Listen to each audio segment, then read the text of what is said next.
Average Joe's Eatery and Patio Bar is North Bay's only year-round lakefront restaurant. On the shores of beautiful Trout Lake, we have been serving delicious food and stunning views since 1999. Indulge in one of our delicious menu items or simply sit with a cocktail in hand and watch the beauty of Trout Lake before your eyes. Check us out online at averagejoes.net or visit us in person at 3501 Trout Lake Road, North Bay.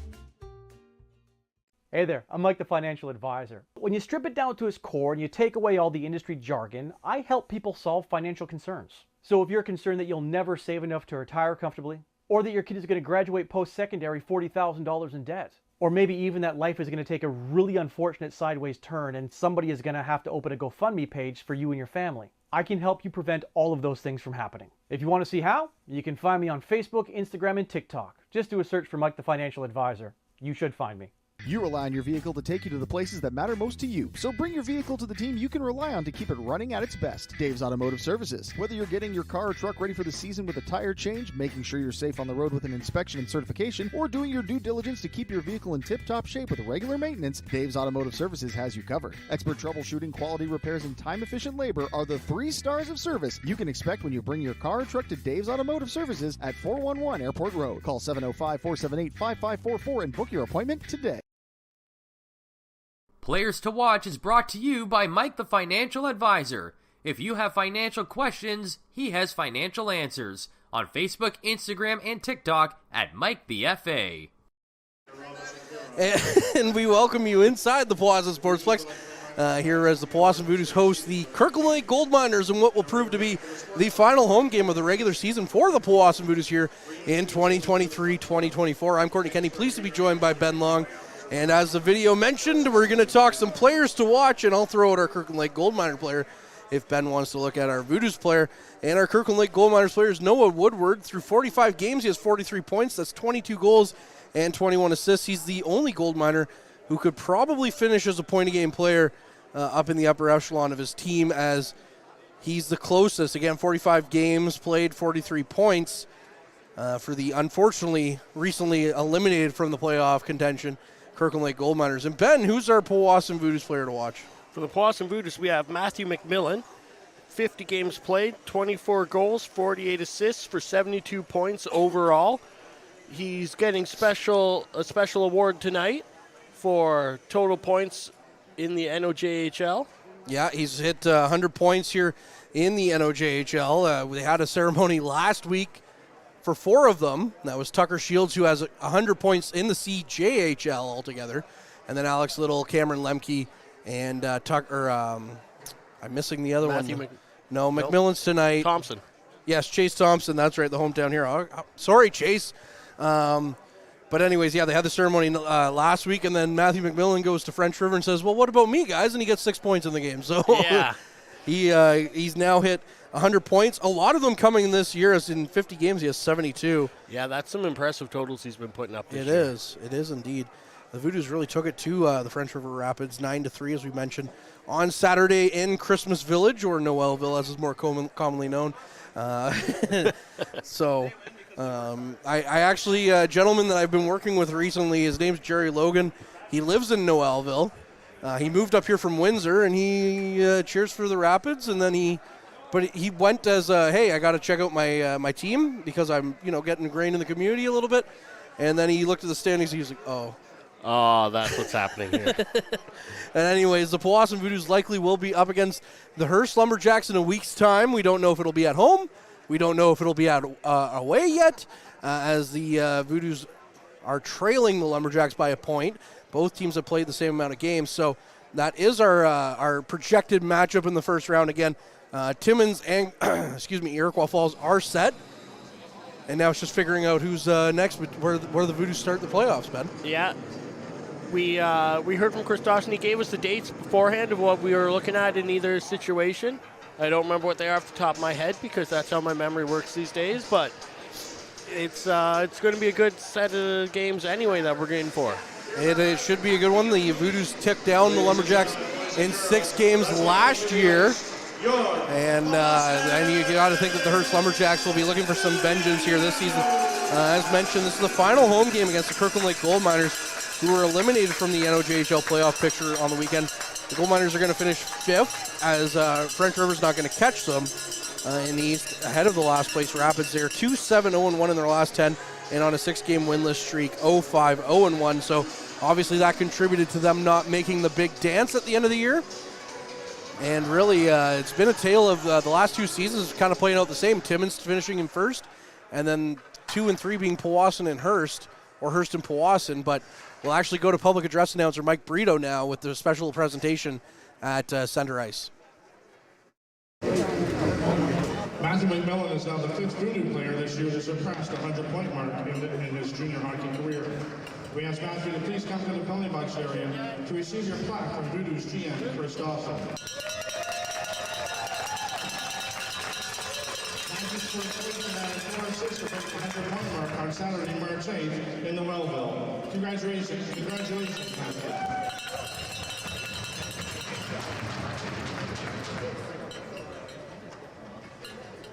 We ask you to remove your hat, stand at the table, and join Tim Sterrill for the singing of the American and Canadian national anthems.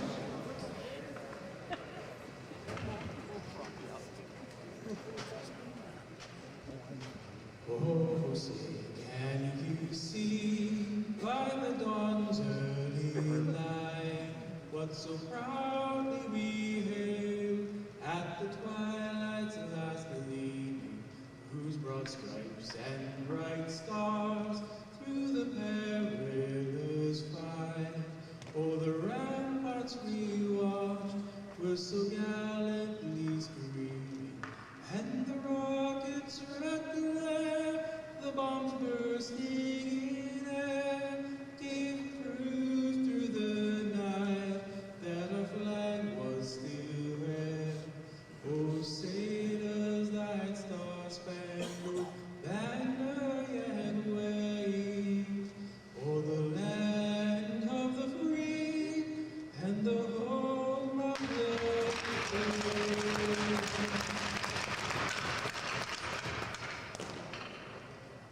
Oh, Canada, our home and native land, true patriot love in all Iceland's command, car ton bras s'est porté l'épée, il s'est porté la croix, ton histoire est une épopée des plus brillants exploits.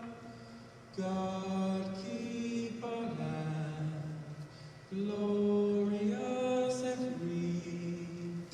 Oh, Canada, we stand on guard for thee. Oh, Canada, we stand on guard.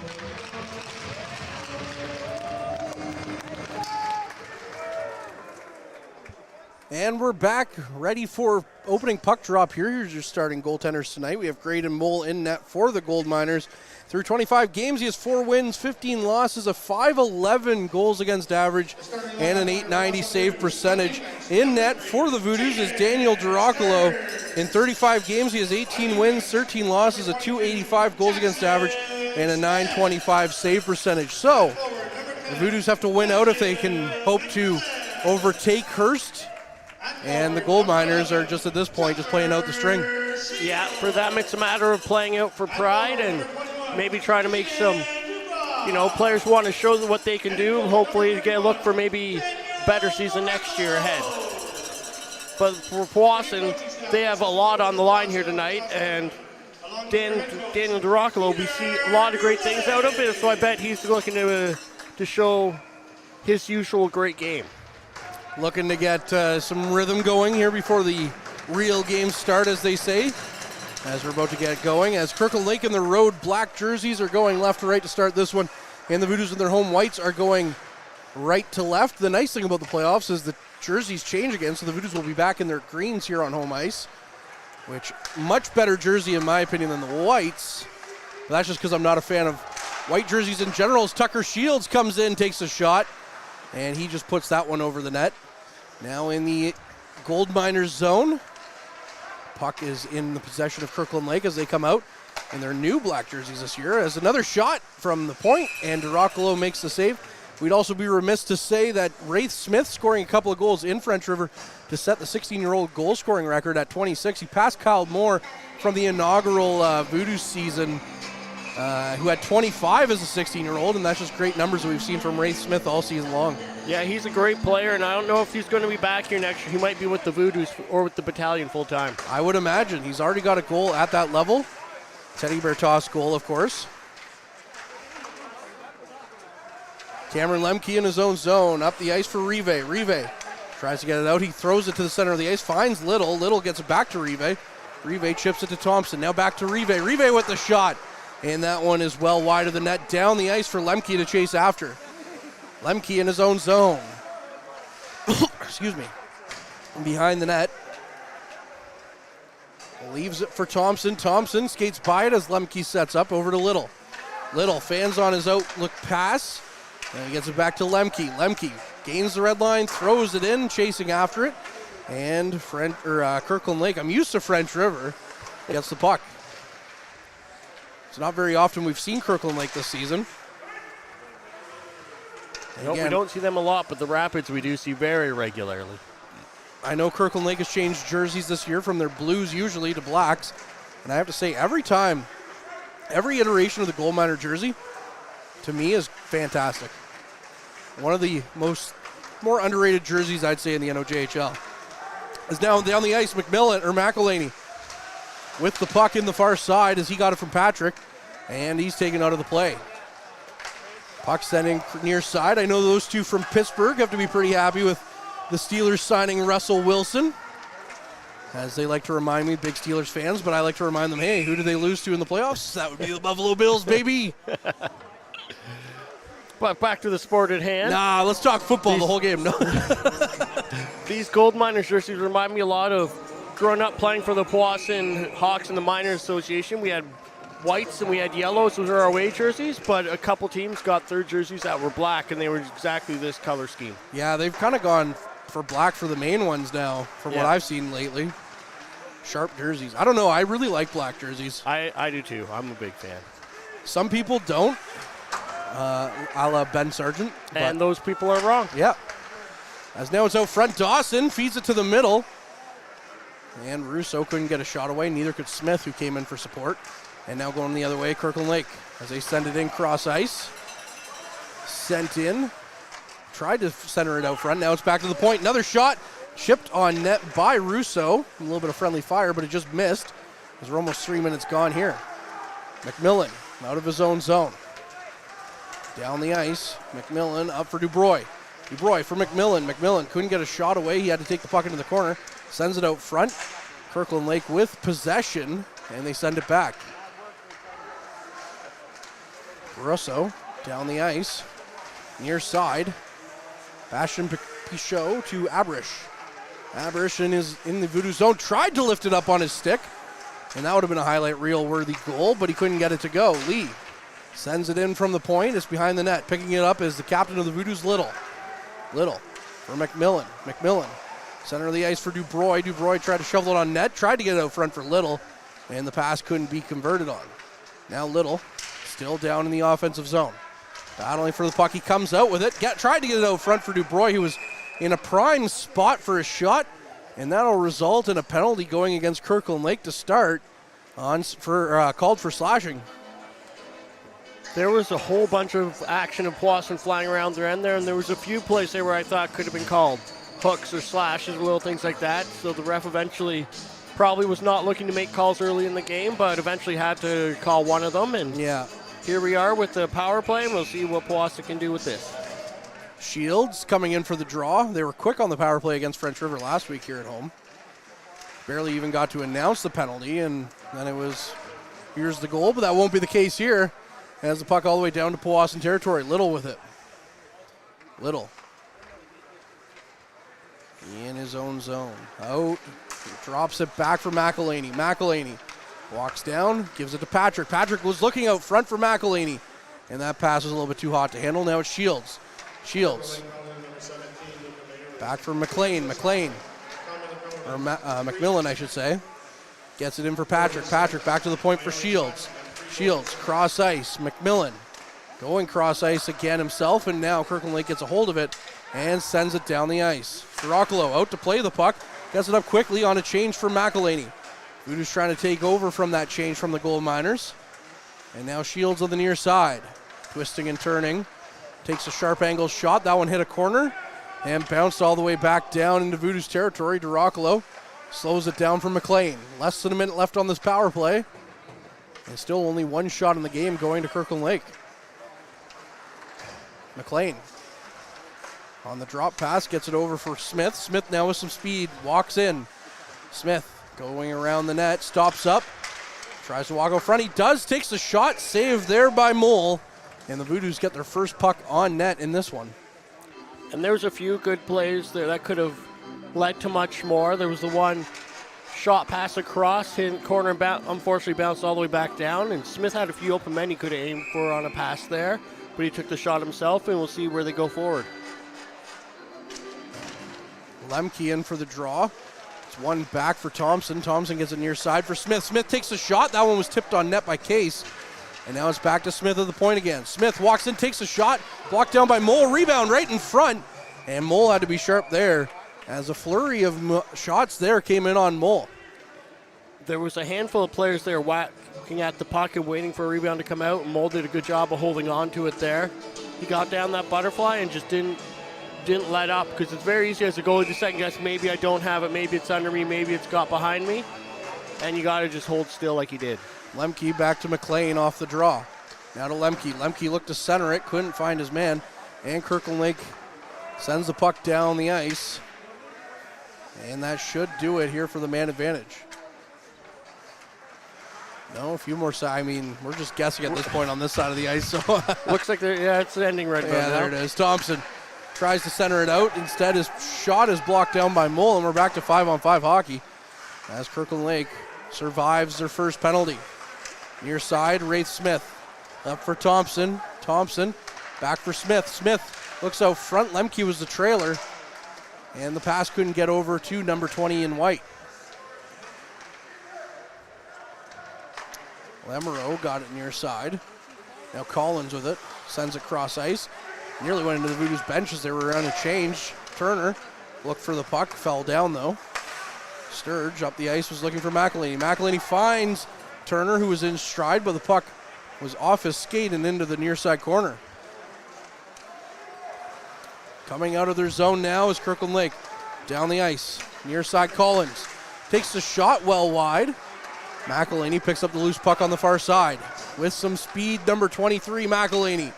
In looking to center the puck out front. It does somehow make it out front. And that was shot on net by Jackson Smith, and that one went over top of the net and off the glass behind. In their own zone, Kirkland Lake playing with the puck now. Up for Collins. Collins flips it out of the zone, but not very far as it's back for Smith at his own blue line. Now Sturge. Sturge with some speed into the neutral zone. Sturge gains the red line, dumps it in. Out to play it as Mole behind his net. Sturge takes a tumble at the neutral zone as well. Missed what happened there. Little sends it right back in on Mole, who bobbled it a little bit, but plays it to his defenseman. Now the puck knocked out of play as it was flipped out, and we'll get a stoppage here. One thing I have to say about the NOJHL is, and I understand why the netting is at all these rinks, because I mean this is way too close right if the puck was to come out of play. Yeah. It just takes away those delay of game penalties that are like, sometimes you're like, thank you, and then when it happens to your team, you're like, ah, darn it. Yeah, for sure. And as you said earlier, you didn't see what happened with Sturge. I think he just fell. There's been a bunch of guys falling all over the ice there. I'm not sure if there's some condition issues. It's blowing tires everywhere. 'Tis the season now, earlier than usual, to start thinking about changing your winters for your regulars. And now a shot from the slot to Thompson on a slick feed, or that was to Russo, on a slick feed from Dawson. Couldn't get that one to go. Now Smith on the near side. For Little. Little in the neutral zone, dumps it right back in. Kirkland Lake again with possession. Lemke pinching in, stops it from getting out. Now it's picked up by Smith. Smith takes the shot, fanned on that as Lemke was trying to get out of the way. Dawson just bats it right back in deep. Smith for some pressure, but now it's out to the neutral zone, and McMillan gets to it and walks in. McMillan takes the shot. Good save by Mole there, as he didn't let a rebound come out. And it's 11:40 left here in the scoreless first period. McMillan was all by himself in between 3 or 4 gold miners there, and he managed to get across the blue line and get a decent shot off for a face-off in the opposing team's end, which is really all you can ask for in that type of situation. But as the defending side, I really hate to see my defense give up the blue line so easily like that. Yeah, there's 3 of them. Another shot from the point, out in and out of Mole's glove. Now it's into the middle of the ice, and now Kirkland Lake looking dangerous. Couldn't get the puck down the ice far enough, though, as Powassan continues to hem them in their zone. Near side, Shields gets to it. Kirkland Lake playing in their own zone down the ice. That could have been a high stick if they touched the puck again, but it'll go down into Voodoos territory. McLean will get to it first. Now Case from behind his own net. Down the ice, Alex Case. In for Shields. Shields looks out front again for Case. That centering pass has not worked for the Voodoos yet. And every time they gain the zone, it feels like that's where they're trying to go. And I get it, that's the danger zone. Highway 2, you could say. As another chance comes in, stopped by Mole. So the Voodoos are looking for a pass that Kirkland Lake so far has done a good job of reading. Gold Miners once again with possession in their own zone. Up the ice, bit of a collision there between Sturge and Abresh. In on Girocolo, he stops it, sends it to Smith. And it's now on the far side for Bastien Picard. Bastien Picard, sharp angle out front. And that was a good chance there for Kirkland Lake, who couldn't send it home, as now the puck comes out of into the netting. As that was a great chance for Kirkland Lake to get their first of the game. That was a really good chance. Girocolo did have his leg across, so if it would have hit the net, I suspect it would have gone in, but if there would have been any elevation on it as well. Girocolo was up against the far post, and that was just a beautiful pass out front to an open man who got a shot off. Little delay here as Jackson Smith has to reapply the neck guard. Face-off will be coming on the near side, to Girocolo's glove hand side, that is. Patrick in for the draw for the Voodoos. He wins it back, gets it to Smith. Smith sends it around the perimeter to McElhaney. McElhaney, bit of a fan pass, but it still found its way down to Gold Miners territory. Patrick's taken down in front of the net, and now Kirkland Lake will get another penalty called here for hooking, as Patrick found himself, I think, unexpectedly in alone with the goalie and just kind of stick-handled himself almost into submission, if not for some help by a Gold Miner defender. There was so many weird bounces that happened on that puck just coming into the zone there in a span of 5 seconds that I don't think anyone saw that puck ending up in front the way it did. And yeah, he was not ready for that and was too close in, but they got a power play from it now. Shot from the point, stopped by Mole. The rebound keeps it alive. That's Cole Ellis in the box. Another shot from the point, stopped by Mole. Rebound was there, cleared away by the Gold Miners. Back to Shields on the half wall. Shields back to the point for Little. Back for Shields. Shields tries to take the shot, but it's blocked. Now he recoups the puck at the point and sends it in. Kirkland Lake's going to get to it, send it down and out of the zone, but not down the length of the ice, as the Voodoos got to it in the neutral zone. Now some speed here as McMillan goes into the ice, into the zone. Little over for McMillan again. McMillan takes a shot. Glove saved by Mole, as the Voodoos looking more dangerous here as on their second power play opportunity. And Graydon Mole, who's got most of the games for the Kirkland Lake Gold Miners this year, has some rough numbers, but from my eye test, he's looked really solid tonight. He's looked really sure, made every save that's been shot at him so far. McMillan got it in deep. Thompson, kind of like Brady Dyer a little bit. Yep. For French River. Near side, Wraith Smith was open, bobbled the puck so he couldn't get a shot away. Sends it in for Thompson. Thompson for Lemke. Lemke sends it around, far side half wall. Back for Lemke. Lemke tried to get it in near side for Thompson. And now the Gold Miners just grab it. Now Thompson gets it out. Weird bounce to McLean. Now it's back for Smith. Smith took a shot. Rebound chance. Stopped by Mole, as the goaltender had to be active there for a couple of seconds. Back for Smith. Smith finds Case. Back to the point for McLean. Now for Smith. Thompson. In for Lemke. Puck stays behind the net for the Gold Miners, and they just barely clear it there as McLean had got to it, as we have less than a minute left on the power play. McLean had blocked it, but it bounced over to Smith, and it bobbled out as it hit Smith. Smith down the ice with a bit of speed. Walking in, gets around his man, loses the puck, but he gets it back to the point for McLean. McLean on the near side wall. Walks in, gets it back for Case. Case, near side. Battling for it. Behind the net is Thompson. Thompson lost it. Now down the ice for DeRoccolo. And we're back to 5-on-5 hockey. Puck on the far side, half wall in Voodoos territory. Sturge falling on it. As Kirkland Lake gets to it, Patrick, though, picks it up. Ryan Patrick in his own zone. With some speed through the neutral zone, flips it in near side. It's in the corner, and he chases after it, sends it back behind the net for McElhaney. To Patrick. Patrick with a good chance there, and Mole had to be strong on that one, and that one will bring us to our mid-period break, as we'll be back with more action here between the Powassan Voodoos and Kirkland Lake Gold Miners on the other side of this. Tonight's broadcast is brought to you by Average Joe's Eatery. Average Joe's, where we want your experience here to be a happy one. 3501 Trout Lake Road. All right, we welcome you back inside the Powassan Sportsplex here, as the Powassan Voodoos still look for their first goal, and same with the Kirkland Lake Gold Miners. It's 0-0 here through the first almost 12 minutes of the game. Courtney Kenny pleased to be joined by Ben Long, cameraman Mike Brown, and Harrison Clements on social media as usual. Happy birthday, Mike Brown. It's always Mike's birthday here at the Powassan Sportsplex, as he's looking stylish in his Tomas Yachmanev jersey. Lots of happy memories watching Tomas Yachmanev here in the Voodoos green. Yeah. And guess what? Mike caught his most highlight reel-worthy goal on camera as he picked up the puck at the blue line, walked in. It was part of an 8-point night against the French River Rapids. Walked in, put the puck stick between his leg, and lifted it over the goalie. Ooh, nice. Gorgeous goal. For more on that 2019-2020 team, check out the Frontline podcast episodes with J.J. Johnson, the trainer, and former coach Max Gavin. Those are fun hockey teams to be around. Puck on the far side as we're back underway. Jackson Smith shovels it in. Now Kirkland Lake with possession in their own zone. Bastian Picard got it down the ice. Going the other way now is Abresh. Abresh with the shot. And that one's stopped by DeRoccolo. And he hasn't been tested too much, but he's looked solid in his net tonight so far. Nice save there. As usual, most saves that he makes don't look too fancy or hard because he just is in the right position. He's a steady goalie who makes the save, holds the puck. Yeah, DeRoccolo's been nothing short of fantastic in his almost two full seasons now in Powassan.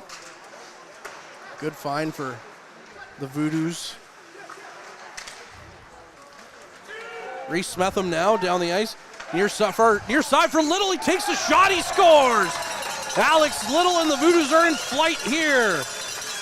What a goal by the captain. His 10th of the season. Double-digit goals for the man in charge. And that was just a really nice play all the way down the ice. Just great control, great passing, and a nice little shot to finish it off. Oh, geez, I forgot there was a goal horn. That came out a little bit late, spooked me a little bit, but yeah. Alex Little, what a great goal there for the captain. That was very short-lived. Voodoos again up 1-0 on a great pass by Reese Smetham. Found Little cross ice on that 2-on-1. Near side, Collins has it for Kirkland Lake. Down the ice. No, that was a quick little pitch and catch there for the Gold Miners. That was Pepin with the puck. Now going for a bit of a skate is Kirkland Lake with the puck. Walking in, goes around the net, was trying to send it out front, but McLean said no thank you. Now Smith is in a foot race down the ice. Smith looks out front, Fad Dawson, who was tied up. No call coming there as him and Lee exchanged some words after the play. Another chance here for Kirkland Lake as they fanned on the shot. Now it's out front. Couldn't stop that one though as he picked it up on the backhand. That was Schucker. Puck sent back in, but now McLean, he has a stretch pass for McMillan. McMillan walks in, takes a shot, he scores! Matthew McMillan, and quickly it's 2-0 Powassan And with McMillan's 25th of the season. And that was a beautiful heads-up play just to feed that pass down for a breakaway from McMillan, who was sprung as soon as the team started leaving the zone. And once he was in, he made no mistake, made this sure shot into the corner of the net. Mole has done more than his share here this period for the Gold Miners, who've been outshot so far, according to the shot clock, 15-3. And you know what? He's done a great job through the first bit, but now 2 goals back-to-back for Powassan here in a matter of minutes, as Kirkland Lake has the puck in their own zone yet again. Battling for possession in the near side corner. Turner in there, along with McElhaney. Greco as well. And the puck comes out for Kirkland Lake. McIndo down the ice. Now a good chance here for KL as they take the shot off the shoulder of Duracolo. Gold Miners threatening on that play, but Turner still gets the puck down the ice. Patrick negates the icing, left it behind the net. Now we have a delayed penalty coming against the Gold Miners again. Turner goes back behind, looking for Little as it comes all the way to the point. Now Little gets it to Patrick. Patrick, near side for Turner. Turner was looking out front, decides to take it behind the net. Little back to Lemke at the point. Lemke with a shot blocked aside by Mole, and Kirkland Lake finally touches it as we'll get the penalty here, as that's going to be a hooking call going against Kirkland Lake. And just on the note of Mole, I don't think you can particularly blame him on either of the goals. One was a 2-on-1, and the other was a breakaway.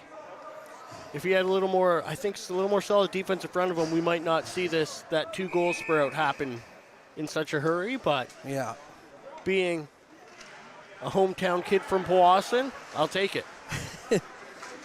That's Jonah McIndoe in the box for 2 minutes or less. As Shields has the puck, he brings it behind the net.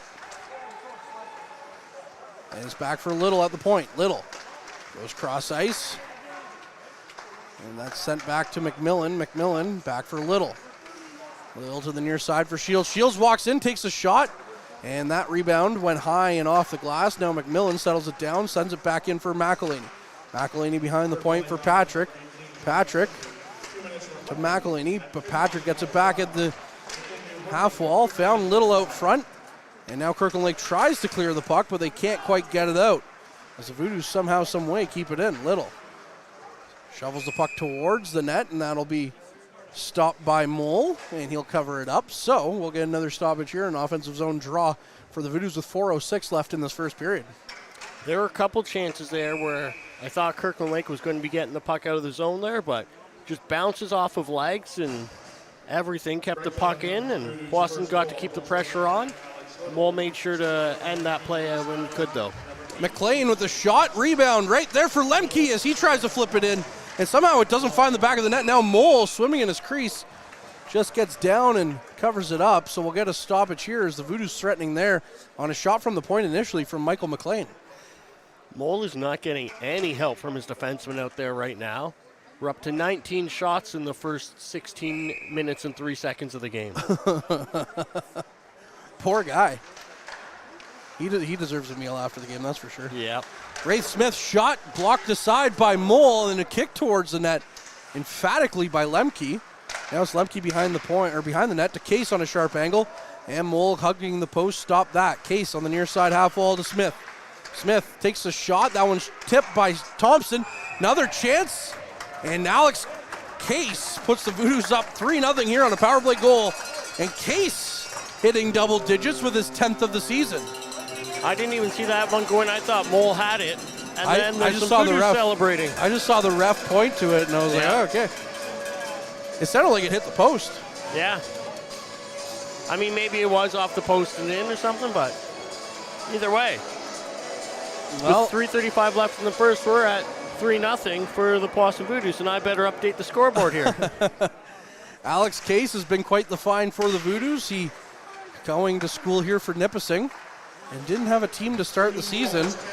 And the Powassan said, yes, we'll take you. And now 10 goals for the defender here, who started the season late with Powassan. Now far side, shot on net by Dawson is stopped by Mole. as the Voodoos are starting to hum a little bit here. Yeah, they're laying a whole lot of pressure on. I mean, they've had 3 power plays this period, so that certainly doesn't hurt their chances either. No, that definitely helps. And they have a history of discipline issues, so hopefully they can keep themselves out of the box if the penalties going the other way. It's funny, though. You look at the penalties and minutes in the NOJHL, and they're one of the lower teams. Really? Yeah, you wouldn't think so. Not by the games that I've seen here. Shot from the point, blocked aside by DeRoccolo. Second chance, third chance, stopped by the goaltender as he's going to cover up. As Kirkland Lake's trying to get anything going here late in the first period, as we're just a second short of the 17-minute mark. 3:01 left in this period. And that was 2/3 of their shots have come in the last 30 seconds. Yeah, 21-6 shots. The puck has been in one end of the zone more than the other for sure. Puck flipped around near side. Dubroy tries to flip it out. Lee keeps it in, but McMillan takes it from him. But now Greco has it. Greco near side. Back to the point for Lee. Lee couldn't hold on to it. And now Dubroy's in a foot race. 2-0 for the Voodoos as now it's knocked off Dubroy's stick as he falls down. And now the other way for Kirkland Lake. Voodoos threatening again. McMillan. Shifty little handwork there to get the puck away from the Gold Miners. Into the neutral zone now. Lee with it in his own zone. Back to McIndoe. McIndoe gains the red line, sends it in, and he didn't gain the red line, so that'll go for icing. And the linesman was right on that one. And that play with McMillan and Dubroy, I think they knocked each other off the puck there. Yeah, they did. Otherwise, they would have been on a 2-0. Yeah, getting their wires crossed a little bit on that one, although Dubroy, even with his great foot speed and had been knocked hit a little bit by the Kirkland Lake defender, was still going to get there far and away by the first player. Puck down the ice. I'll go for another icing call here against Kirkland Lake, rather. And another offensive zone draw for Powassan. And we have Patrick there directing players on where it's going to be happening on the face-off here. See if we'll have any magic happen in these last 2 minutes and 13 seconds of this period. McElhinney with the puck. On the draw, gets it to Patrick. Patrick with a shot, and he just roofed that one over the top of the net. Patrick sends it around to Turner. Turner sent it out back, but couldn't find anyone as this All-American line is out there. Both Patrick and McElhinney, as mentioned, from Pittsburgh, and Turner from the most American town in the world, Eagle, Colorado. And I brought that up to him on the podcast. I said, you got to realize that's the most American sounding town in the world. The only way you get a little bit more is maybe calling it Freedom USA. As now Turner leaves it on a fan pass. McLean took the shot, couldn't get his shot away though, as the stick got in the way. Now he's throwing bodies behind the net. Sturge with the puck. He goes behind the net. Couldn't find his man as now Kirkland Lake tries to get out of their zone, and they do. Collins now on a breakaway. Collins with the shot as he sensed McLean moving in.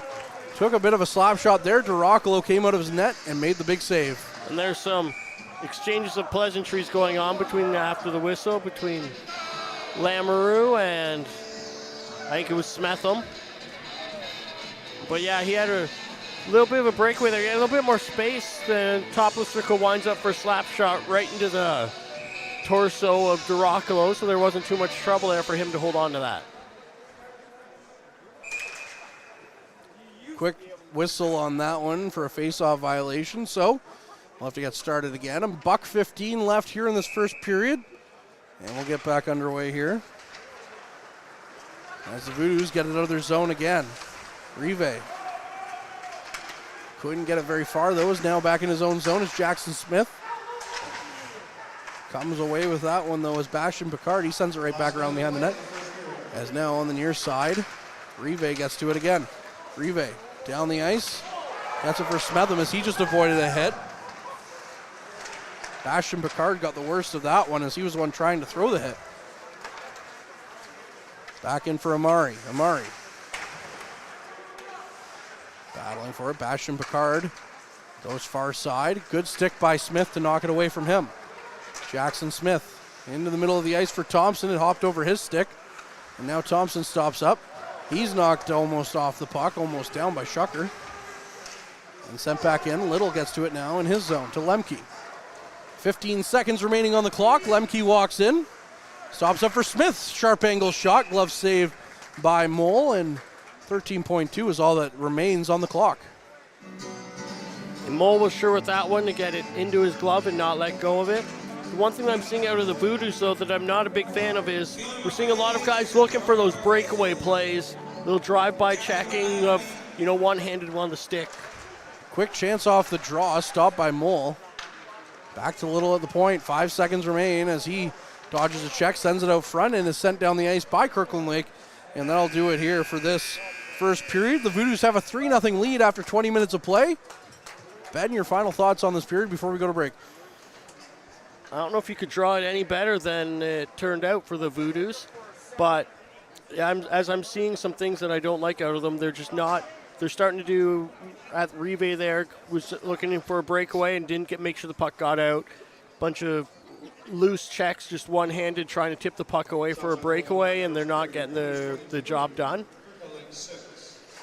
Well, but they're up 3-0. I was just going to say, the scoreboard says otherwise. Yeah.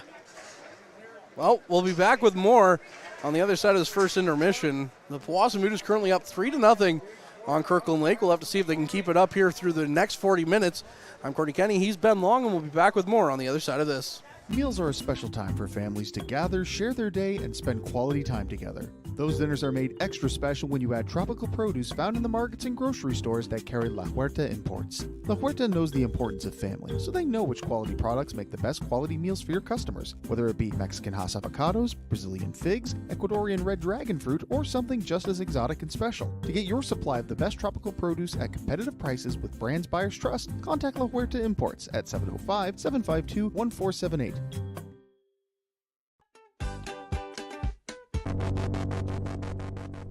Barry! I told you not to be scaring the customers. Hey, Barry, come on in for a bite. And bring Brianna with you.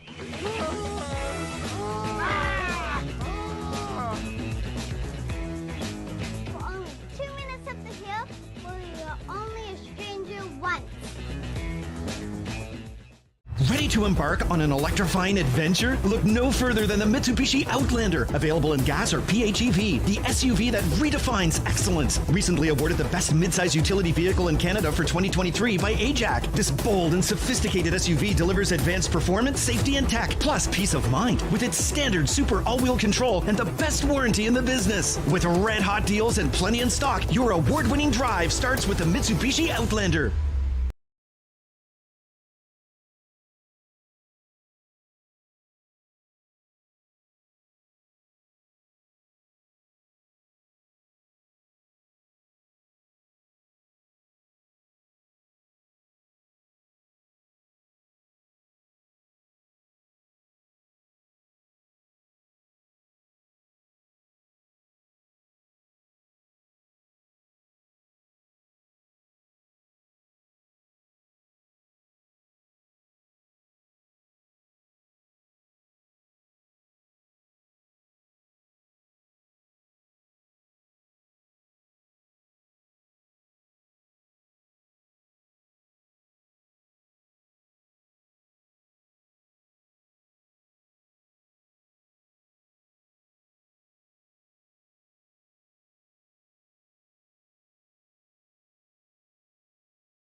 Why is Northern Honda servicing more cars of all makes and models? Let's count the ways. 1. Our state-of-the-art facility has award-winning technicians.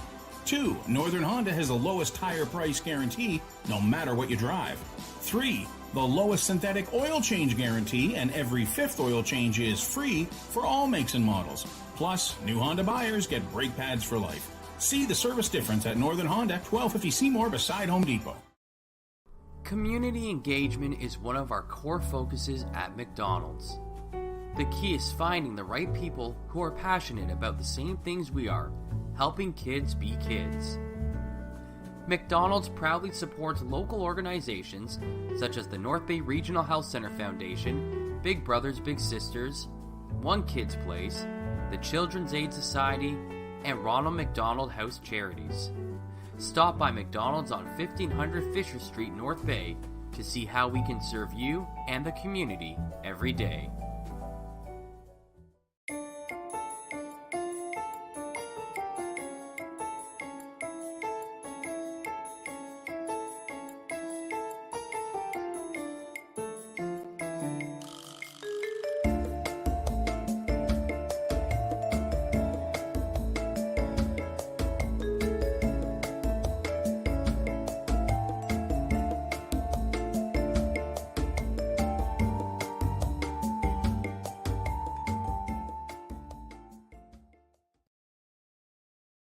And we welcome you back inside the Powassan Sportsplex here for what promises to be an exciting second period of hockey between the Powassan Voodoos and the Kirkland Lake Gold Miners for the final regular season game at home for the Powassan Voodoos before the real games start next week, the playoffs. As Derek Jeter once said famously about the regular season, now keep in mind baseball has way too many games. He said the regular seasons are just 162 games of practice.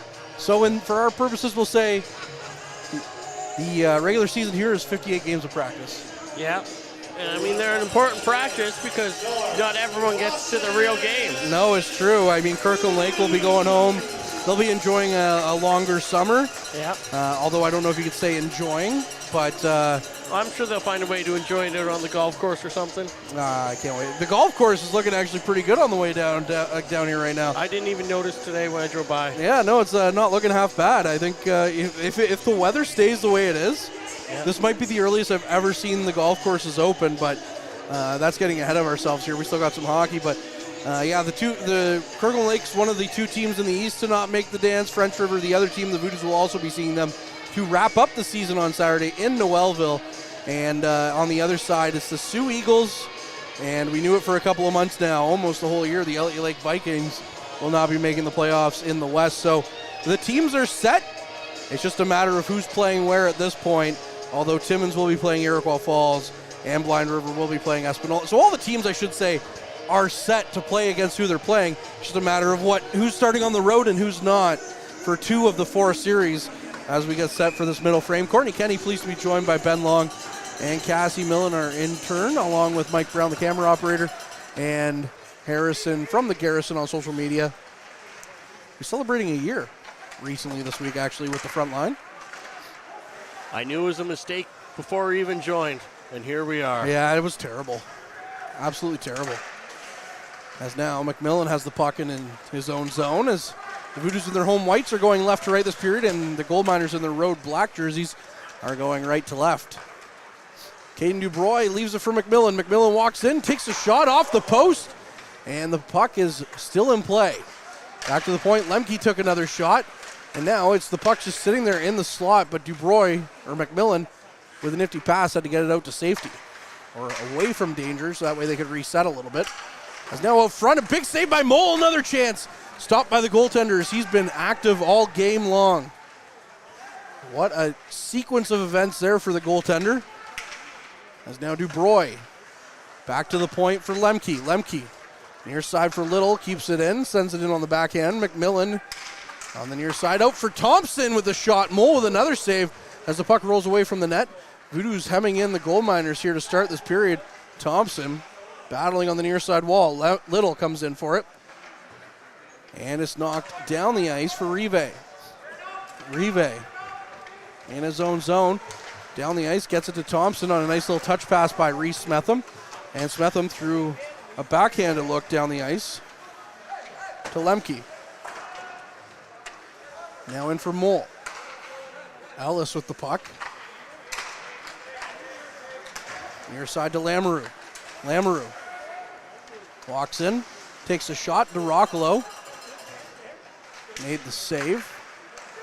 Now it's near side. That was Pepin that had it. He sends it in around behind the net to Case. 26-7, the shots in favor of the Voodoos here. Lamoureux dumps it in. It is knocked off the shin of Lemke and rolls into Rockalo for a stoppage of play here. Seen a lot of fancy behind-the-back, no-look passes that just aren't quite making it to the targets. I think if the Powassan Voodoos were to play a little more simple hockey, we could even be seeing a couple more goals on the board than we do at this point already. Face-off on the near side. Lee gets to it, sends it in cross ice. Lamoureux picks it up. He has the puck knocked off his stick, though, as now it's bouncing in front of Rockalo, and he just waves the glove in front of it, and we'll get another stoppage here. And as mentioned before, Rockalo now has 9 shots against, and he's been perfect so far. Scooped that one up with his glove as that was sort of making its way weirdly towards him, and he made sure there was no second chance. Another draw coming in on the near side.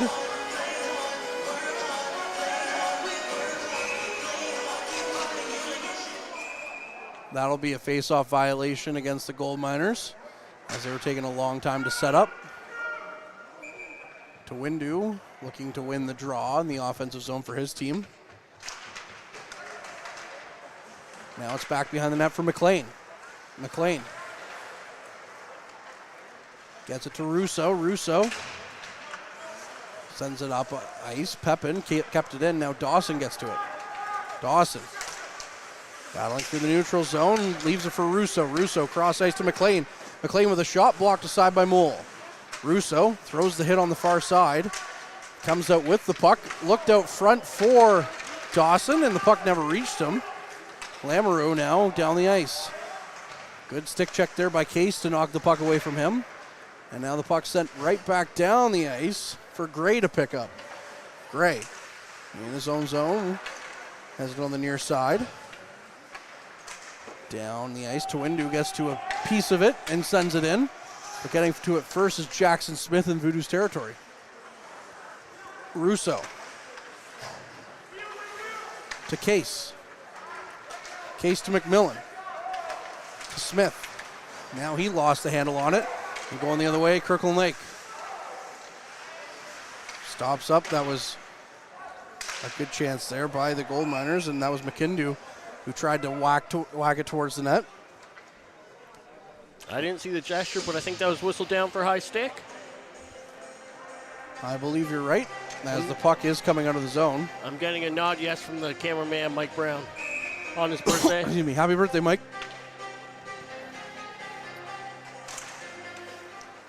We got to get him like a cake at some point. We should. At this point, he's had a few of them.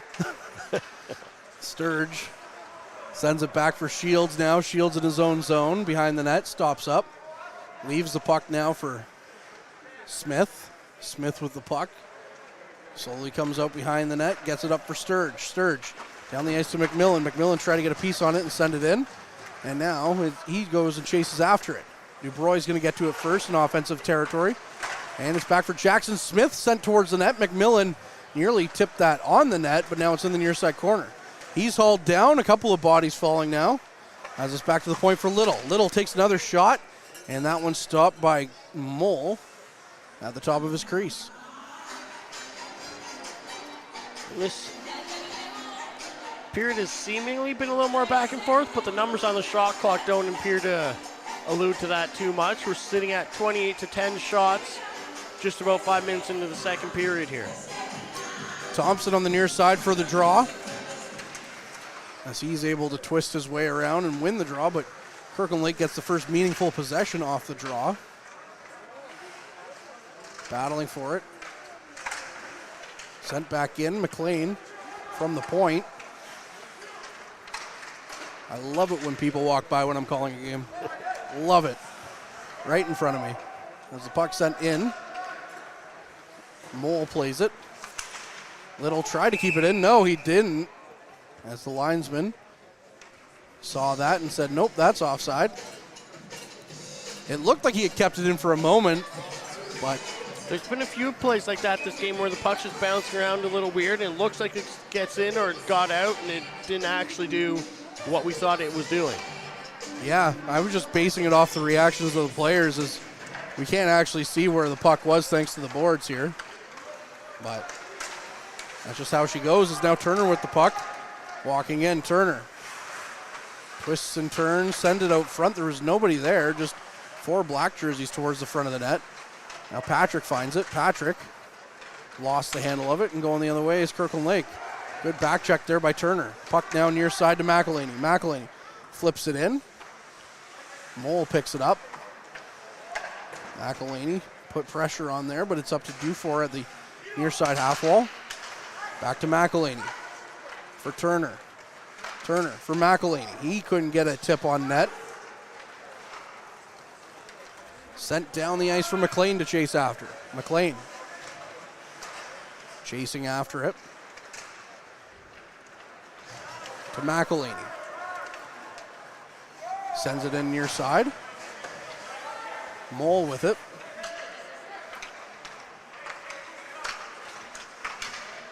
Near side to Abresh. Abresh with some speed walks in. Takes a shot. Good stick there by Smith. Smith stops up.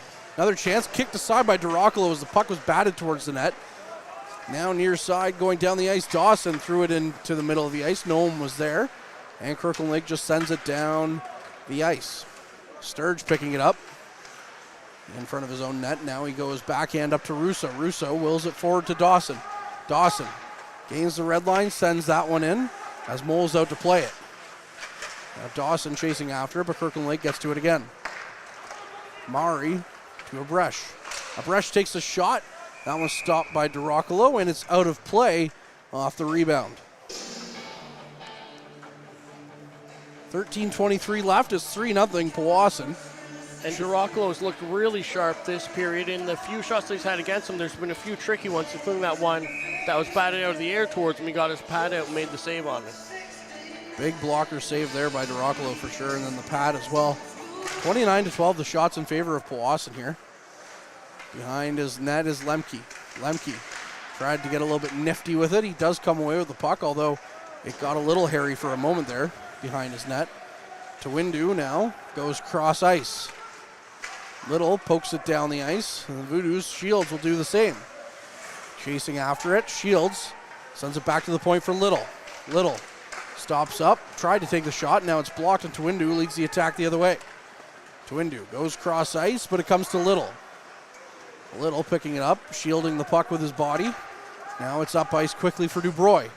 Dubroy looking for the captain. Little tried to feed it back to Shields, but he didn't get enough on that pass. Tawindu now walks in, takes a shot. Duracolo may have got a piece of that. Near side corner, battling for possession. Lemke up the wall, was looking for McMillan. He now finds him. So McMillan tries to get it down the ice, but Lamoureux stops that option. Gray with the puck now to Collins. Collins stops up, back to the point. Lamoureux with the shot. Rebound out front, Duracolo. Oh my goodness, couple of chances at it. And Kirkland Lake finally puts it home as Duracolo was on his back. And the Gold Miners had 3 or 4 good whacks at it. It's now 3-1 for Kirkland Lake, as that looks to be Abresh with the goal, or rather Lamoureux, who will get his 19th of the season. And they don't ask you how, they ask you how many, and that's one of those goals where it was just being batted around in the crease. The Gold Miners made sure they got to those dirty areas and just did the work that needed to be done and got to put one home. Case with the puck off the face-off. Got it down the ice. It looked like Powassan was dominating possession here, but now 29-16. And Kirkland Lake comes away, or the shots, and Kirkland Lake comes away with the first goal of this period. Case down the ice is stopped up though, and now McLean gets back to it. It's kept in in Voodoos territory by the Gold Miners. Puck with it to McLean. McLean with some speed out of his zone, up the ice for Smetham. Smetham looking out front for McLean. Puck bounced away from Smetham. And McLean battling for it, along with Rive behind the net in the near side corner. Back to the point for Thompson. Thompson keeps it in. Couldn't hold it in, though, as Ellis gets to it and sends it down the ice. Back for McKindu. McKindu takes a shot. Now it's a 2-on-1 for the Voodoos. No, that'll go for a very delayed penalty for interference. Smetham had taken down his man, but there was a solid 5 seconds there before the call was finally made. Yeah, they had the puck for a while before the ref decided he was calling that one. It was almost like he looked up, saw, oh, the Voodoos might not get a scoring chance out of this one. I should probably call it. Yeah. There's been a few, I mean, it was a penalty. 100%. But it was just kind of delayed. But there's been a few lines calls where I'm like, that puck got out or that puck didn't get out, and the refs are calling it the other way. Yeah. And, yeah. I can see some fans here are unhappy with that penalty call, but it was clearly a penalty. 100% it was. Down the ice, Powassan sends it to start the penalty kill. 10:50 left here in this second period. Powassan leads 3-1. And this is Kirkland Lake's first man advantage opportunity. Bresch walks in. Gets it back to the point for Ellis. Ellis looks to go cross ice, couldn't find anyone, and now it's back to the point. Battling for it. Lamoureux on the far side, or rather Bastien Picard. And the Voodoos do get the puck out, as now they have a quick 2-on-1 if they have speed. As Shields walks in, Shields cuts towards the net, and on the backhand, saved there by Mole. Minute 17 left in the man advantage.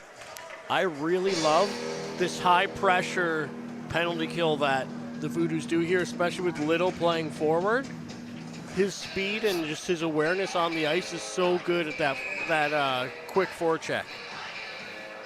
And I mean, seeing Russo out here on it, a first-year guy getting penalty killing time as much as he does, he really deserves it as well. Yeah, he's been one of the better penalty killers this year for the Voodoos.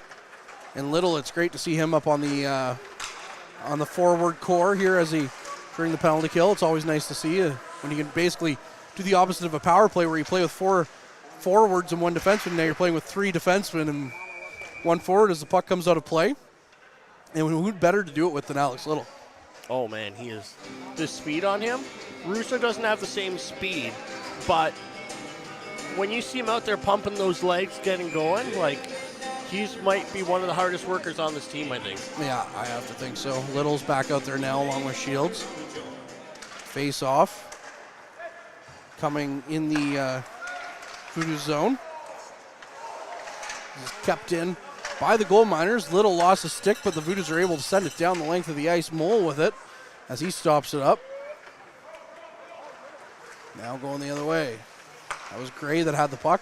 Send it back to Lamoureux. Lamoureux, who has the lone goal here so far for the Gold Miners, sends it in. Shields battling it with it in the corner. Now it's Case. Case has time. Gets it down the ice for Little. Little leaves it up for Case. Case walks in. Leaves it back for Little again. Little lost it in his feet. Now it's a 2-on-1, 3-on-1 if they hurry here for Kirkland Lake. That could have been messy there for the Voodoos, but they're able to get back in time. Now back to the point for Ellis. Ellis took the shot. That one was blocked in front and tipped into the corner. Now Gray with it.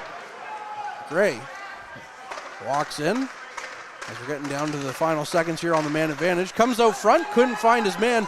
As now down the ice is McElhaney, but the puck was out of his reach. Now the puck comes in. Little tried to get to it as we're back to 5-on-5 with less than 9 minutes left. McElhaney to Patrick. Sturge battling for it. Back to McElhaney. McElhaney now along the end wall. Or rather the near side wall, I should say, to Patrick. Now Sturge at the point, takes a shot, and Mole with the save there. And that'll bring us to our mid-period timeout. Shots on goal, 31-16 in favor of Powassan. Score on the board, 3-1 in favor of Powassan as well. Although Kirkland Lake has the lone goal here in the second period. But we'll be back with more second period action on the other side of this. Tonight's broadcast is brought to you by Average Joe's Eatery. Average Joe's, where we want your experience here to be a happy one. 3501 Trout Lake Road. Head on over to the front line on Instagram or any social media site, as Harrison's really hanging out and getting us some good content down there. Unless you're a certain local TV network, but anyways, that's besides the point. We're here on Flow Hockey and YouTube broadcasting for you. As the Voodoos are looking to take down Kirkland Lake 3-1 so far in their final home game of the regular season. And in an interesting note, just on that power play or penalty kill that we've seen out of the Voodoos now, I remember going back 15 years when you started seeing the left wing lock being utilized by teams, where you don't really have center, left wing, right wing in the offensive zone. You have forward 1, forward 2, forward 3. Yeah. And you sort of the linear positioning devolved. And I remember having conversations saying it's not going to be too long before we start seeing the blurring of lines between the offense men and defense men. And, you know, that penalty kill is an example of that exact thing coming into place. Another chance off the draw. And it's put wide. All I can say is all that we have to thank for that. As the puck comes in, Dawson trying to get a shot away, but he's taken to the ice. Now Russo gets it back to Little. I'll finish that thought in a moment. As Lemke takes a shot, it's blocked aside by Mole. Russo battling for it down behind the net. Russo, Smith going cross ice. Now Lemke gets to it, sending it down. And Dawson will have to chase after it, but Mole gets to it first. Near side, sent down by the gold miners into the neutral zone. Hit behind the play between Smith and Dufour. Now on the near side. Trying to poke the puck down, but they couldn't get it to Smith, or else he would have been home free. Cross ice, Dracula with the save. And we'll get the stoppage there. Yeah, and that was just about a dangerous chance against Dracula. But he managed to take the shot and hold it in. What I was going to say, though, is you can trace it all back to Bobby Orr. He was the first real offensive defenseman that we've ever really seen, and he really revolutionized the position. And now defensemen don't play defense. No. As the puck down the ice, Dubroy with some speed walking in. As he can't get a shot away, as he just goes around the perimeter, gets it back to the point. If you ever get the chance when you're in Perry Sound, check out the Bobby Orr Hall of Fame. It is quite worth the price of admission. But we never would have had a player like Alex Little or Ty Nelson back in the day. No, that's for sure. McLean with the puck. Sends it near side to Case. Case down for Dubroy. Dubroy sends it in for Shields. Battling for possession now. And that one goes off the roof here at the Sportsplex, and a hit after the play as well. And we'll get a stoppage here. To further that conversation, I think it's actually a good thing for hockey where we're starting to see a lot more of the de-evolution of positioning, where players have to be more rounded. They have to be able to play in the offensive zone and the defensive zone. There's a lot less of the forwards who only forecheck. Another chance from the point. I mean, you still get your guys that only want to play offense, but you'll never not have that, but team systems don't allow for that so much. Gray at the point. Sent back in. Dracula with another save. I remember a certain coach here that used to play the trap style all the time, and if his team, not in Powassan, but in the North Bay area, was the only coach of a certain team for a long time too, and you know, they would get a goal and then he just stopped trying for offense, it felt like. Yeah, trap was great in 2000? In 94 when you had Martin Brodeur. Yeah. And there wasn't a trapezoid. Yeah. Puck sent back to the point for Kirkland Lake. They got a shot off, but it was blocked on the way. And now McElhaney with some speed, a 2-on-1 developing. McElhaney with a shot, good block there by Kirkland Lake, and the puck goes back behind the net. Back down the ice, Jackson Smith lets it hop onto his stick. Goes back up the ice for Patrick. Patrick sends it in behind the net, and Mole picks it up. As now the puck goes out of play entirely. as it bounces completely out of the netting. And a souvenir for some fans. You don't see that very often at the Sportsplex. No, that doesn't happen very often here, so it's a neat little thing when it does, because I remember as a kid going to junior games, that's always, you wanted to come home with a puck. Yeah. And, you know, it's a little bit of a shame that doesn't happen, but we also don't have people getting their teeth knocked out in the stands for the pucks also, so. The dentists are just like, darn. Yeah. My meal ticket. That's another thing, too, with the no visors now in this league, too. The dentists are like, darn. Yeah, those dentists are really taking a beating in this league. Yeah, they are. Go to the CC or the OJ, though, and they still have visors, so they're doing pretty good down there, I guess. Yeah. Well, it's in those city, you got the big bills you have to make up for. Lamoureux with a chance as it rolled in on Duracolo. He makes the save, 5:36 here remaining in the second period. I'm proud to say I never lost my chicklets doing anything. I got hit in the face with a baseball pretty hard, and then it was bleeding everywhere. I thought that's what happened was I lost some teeth, and I thought my initial thought was my mom's going to kill me. Yeah. My teeth suck, but they're all my real original ones. McLean has the puck in his own zone. Now McMillan is in a foot race as he's knocked offside by the Gold Miners, as they took him offside a little bit, but he picks up the puck, and it is indeed offside. I guess it's chiclets now. Yeah. The cool kids say in hockey. That's Do you remember chiclet gum? Oh, I do. It was terrible. Like it was had bad. It had like good taste for like 2 bites, and then it was like soap. Yeah.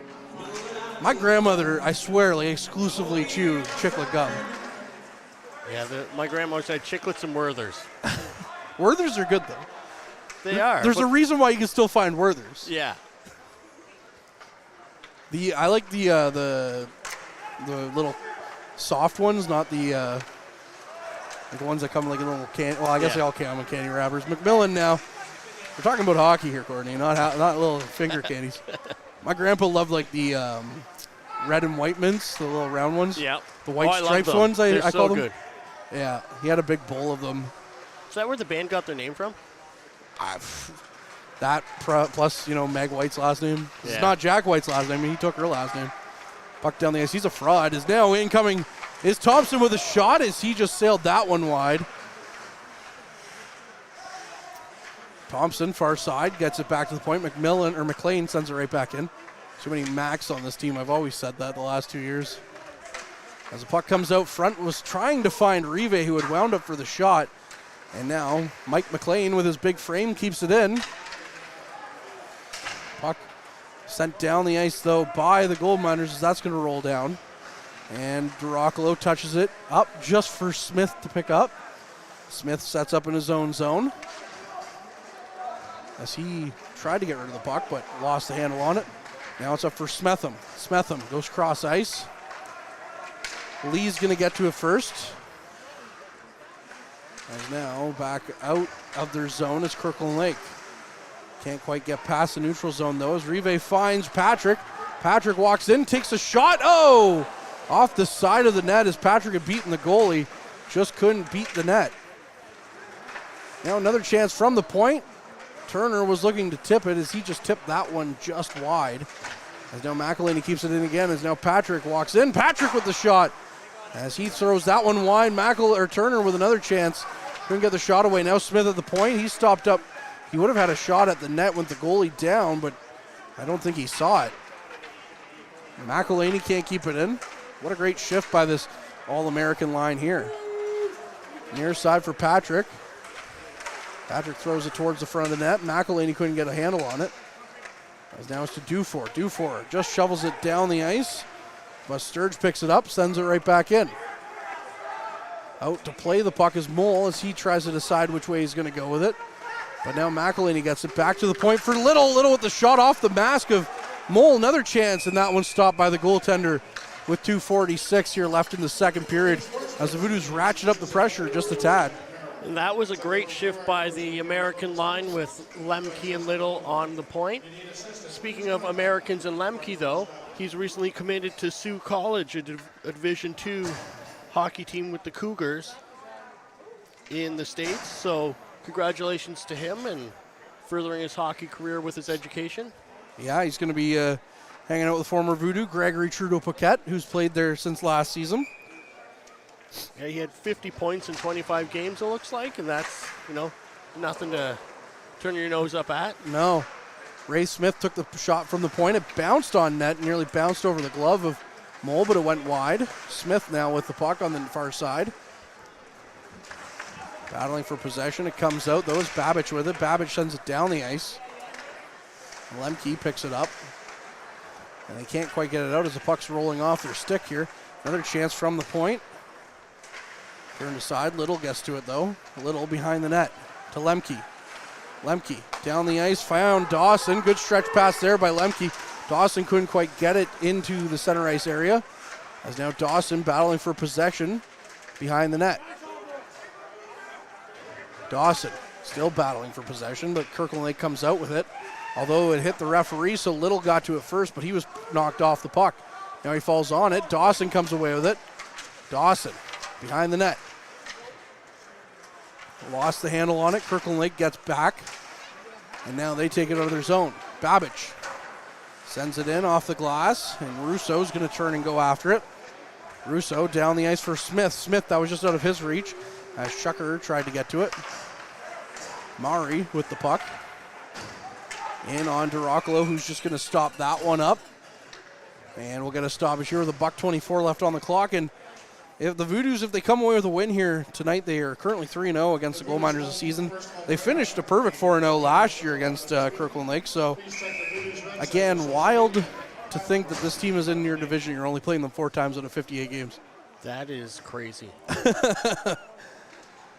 I didn't even realize that.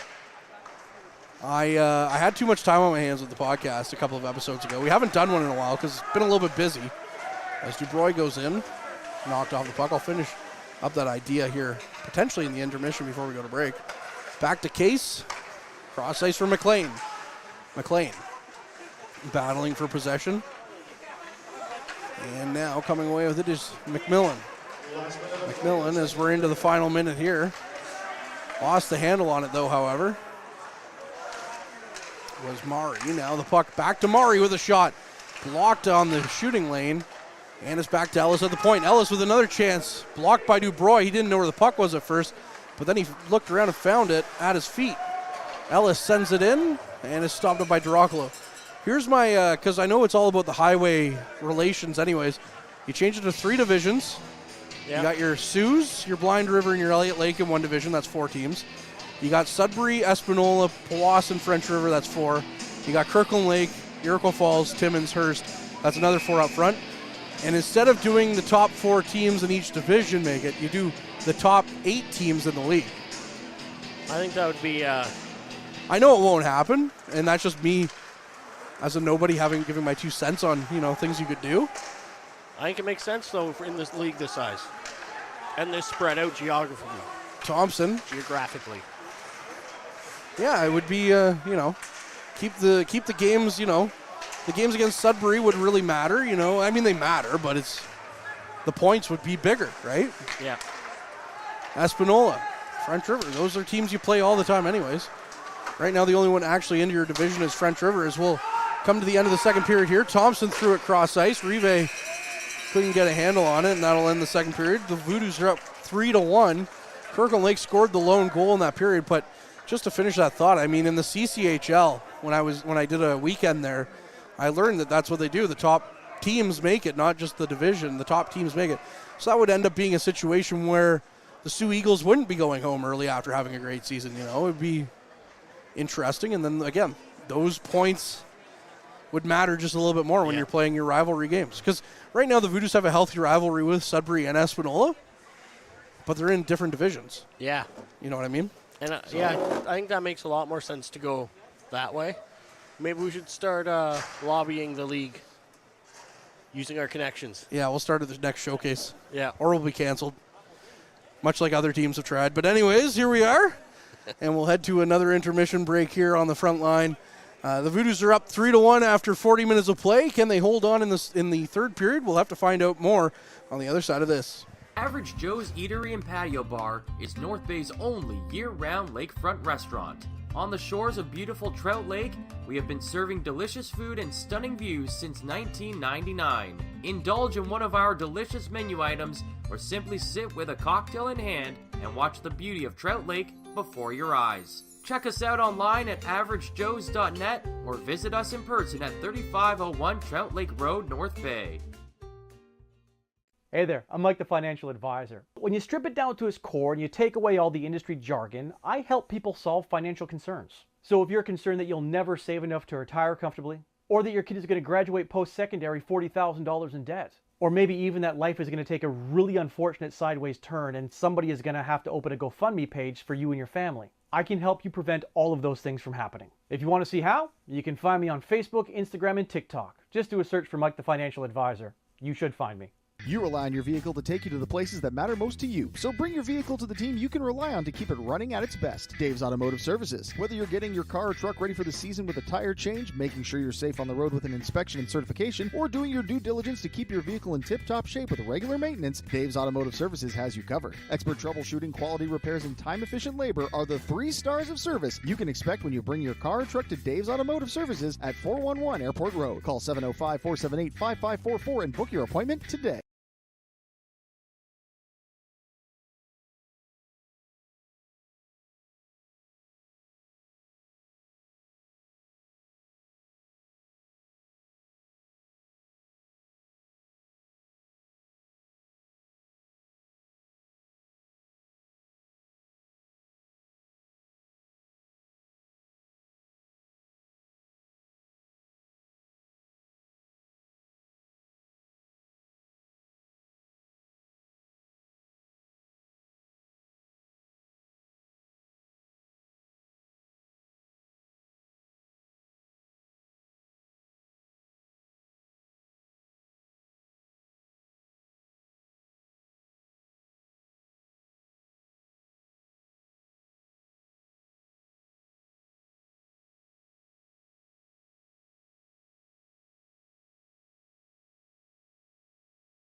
Meals are a special time for families to gather, share their day, and spend quality time together. Those dinners are made extra special when you add tropical produce found in the markets and grocery stores that carry La Huerta imports. La Huerta knows the importance of family, so they know which quality products make the best quality meals for your customers, whether it be Mexican Hass avocados, Brazilian figs, Ecuadorian red dragon fruit, or something just as exotic and special. To get your supply of the best tropical produce at competitive prices with brands buyers trust, contact La Huerta Imports at 705-752-1478.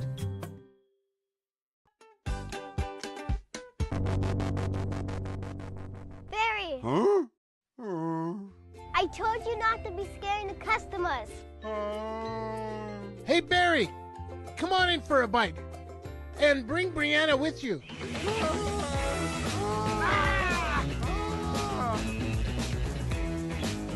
only 2 minutes up the hill, where you're only a stranger once.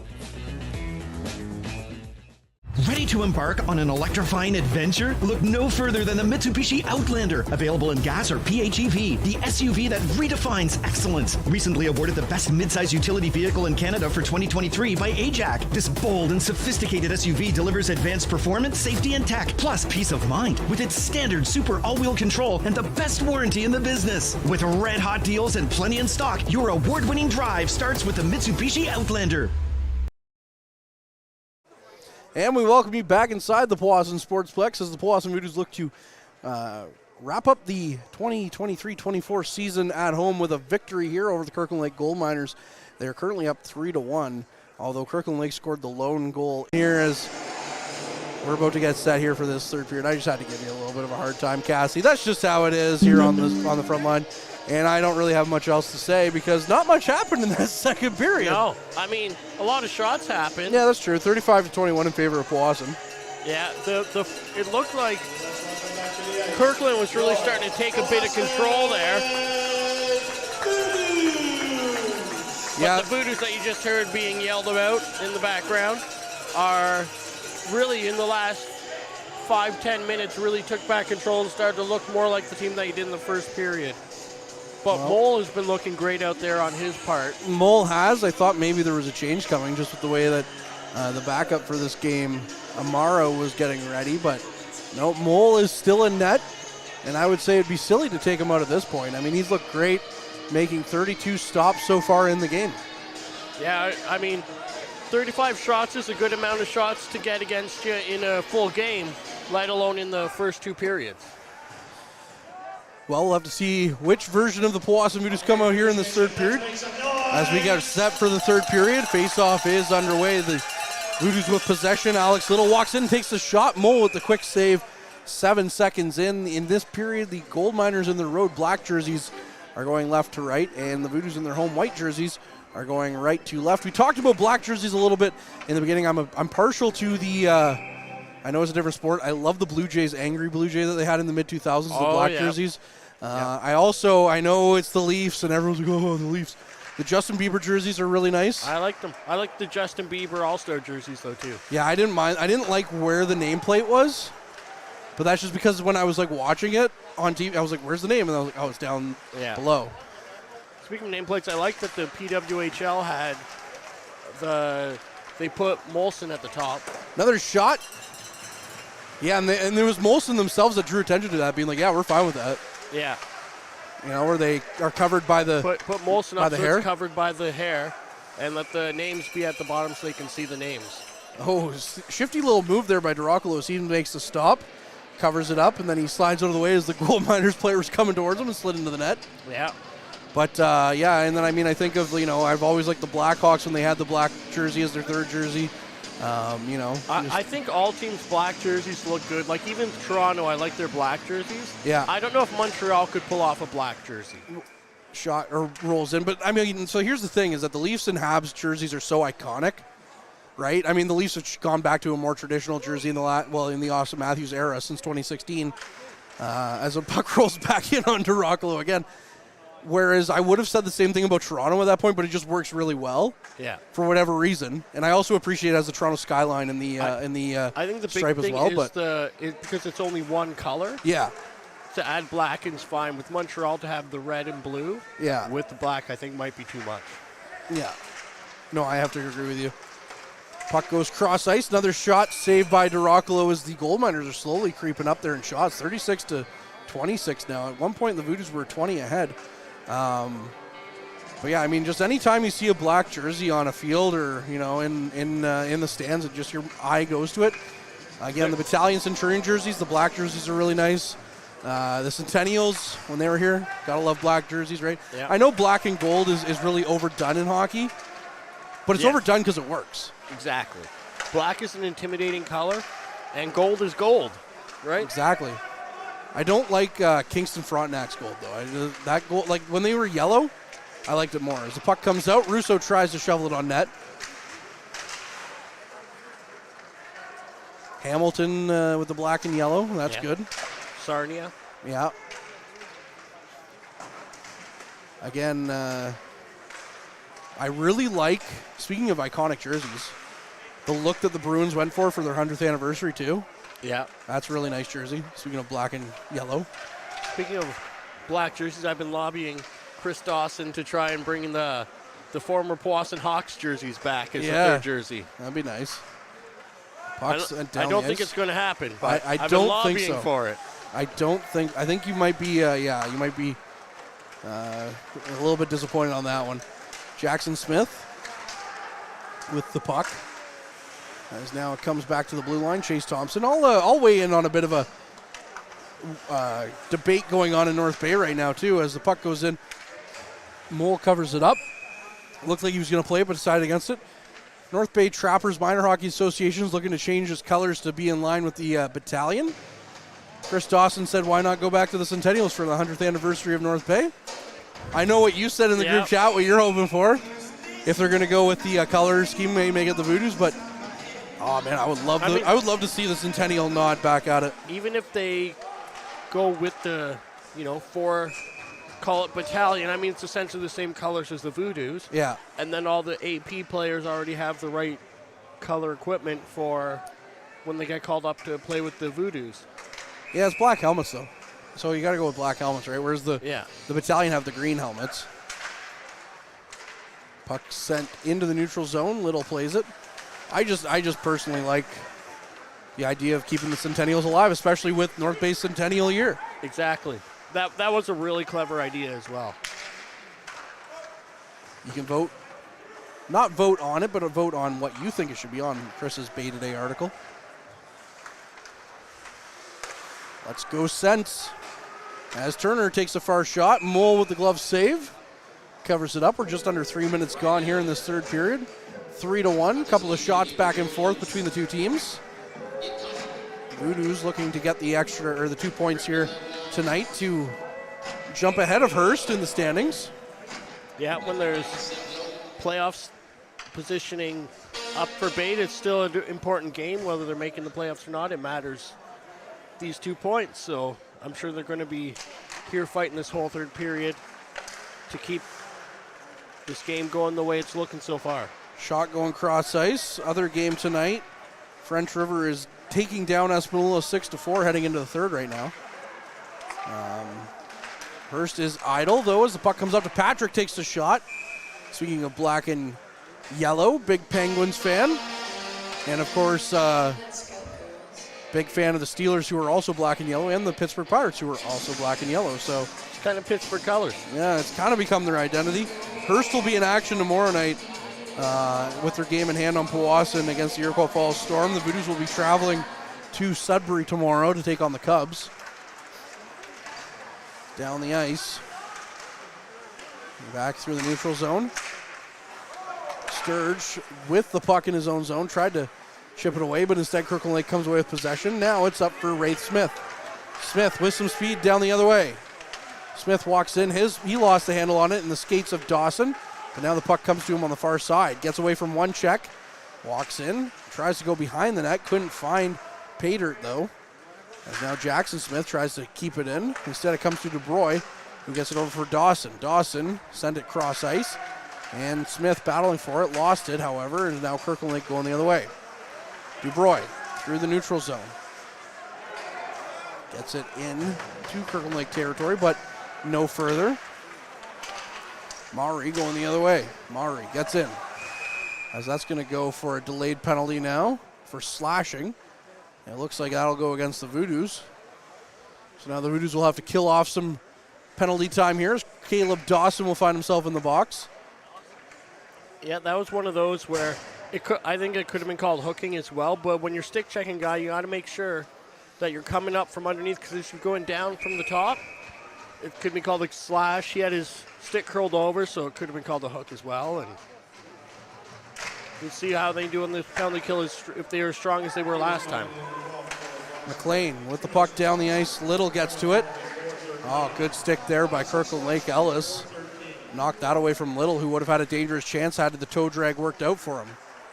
You talked about being aggressive. That's a good way to start your penalty kill. With a chance down in the offensive zone for you. Brousseau sends it in. McLean gets to it. Battling for it on the end wall. Shields comes away with it, gets it, and sends it all the way down the ice as it hits off the glass. Mole out to play it. Leaves it for Ellis. Ellis, as Little was interfered with quite a bit, trying to get to Ellis. Now DeRoccolo plays it behind his net. DeRoccolo sends it up, but it's no further than the near side half wall. Back behind the net for Murray. Minute left on the penalty to Brousseau. Ellis back for Brousseau. Brousseau, far side. Shot out front, back to the point for Brousseau. Brousseau with another chance, he scores! Oh, it's gut check time here now. 3-2 with that goal on the power play. Just snuck right through DeRoccolo. As now it's a 1-goal game on Martin Brousseau's first of the season. And that's one of those tough plays where, as a defenseman coming out to block the shot, Brousseau made his way to get out in front of it, but it got by him. And then that just makes it that much more difficult for a goalie to pick up the shot on the way through. Since the first period, it's 2-0 Kirkland Lake. Voodoos have been putting on all kinds of pressure, including right now. They just can't solve Mole, as now behind the play, Smetham is tripped up. No call on that one. Collins sends it in. Lee battling for it behind the net. Puck comes out front. Now Smetham, if he turns on the Jets, will have a chance. Smetham looked out front, couldn't get the pass to go. He set up the first goal of the game on a 2-on-1 with Little. Back cross ice, that's Jackson Smith, who sent it towards Mole, who just gloves it down. That was an easy back catcher type save that he made there. Speaking of which, we're heading towards baseball season. We have the 3-2 counts underway again. Yep. On the front line.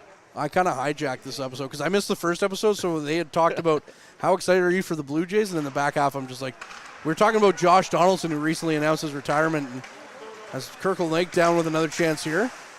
Lamoureux turns around. Finish up that in a moment here as Lee gets the puck. Sends it right towards the referee. Had to duck and cover in the corner there. Shields with the puck behind his own net. It gets up to Little, and now he quickly gets it to Turner, but no further. As the puck comes out of play again. That came right up to the top level. That came over the mesh. Yeah. In the few inches there between the mesh and the ceiling. Another souvenir. Yeah. But anyways, we're talking about Josh Donaldson and how, those 2015-16 teams are so good. And I talked about, how disappointed I am with the Blue Jays and how awful the offseason was, missing out on Ohtani and stuff. And then I pulled the famous Andy Bernard line from The Office. I wish that we could tell that we were in the good old days, back when we were in the good old days. Little did I know. Why do I cheer for teams that hurt me all the time? I do not know. Given away now. Here's another chance. Big save, DeRoccolo. What a great chance there for Kirkland Lake, as Greco had a moment in alone on the goalie, but DeRoccolo stood his ground with the blocker. Wow, what a save for 31 in green. So now we're battling on the near side. McElhaney. Cross ice to McMillan. Back for McElhaney. McElhaney, near far side. Back for McLean. McLean leaves it, however, he lost it, and then Case picks it up. Case scored a goal earlier in this one for the Voodoos. Walks in, takes a sharp angle shot, stopped by Mole. As now the puck is lost to the Gold Miners as McMillan falls down. Gold Miners to the neutral zone. Sends it in right around the end wall. To the near side for Graham. Graham on the little spin pass. Couldn't find his man as Dubroy now through the neutral zone. Caden Dubroy walks around. Took a backhand chance. Sharp angle. Stopped by Mole. Another chance for Sturge.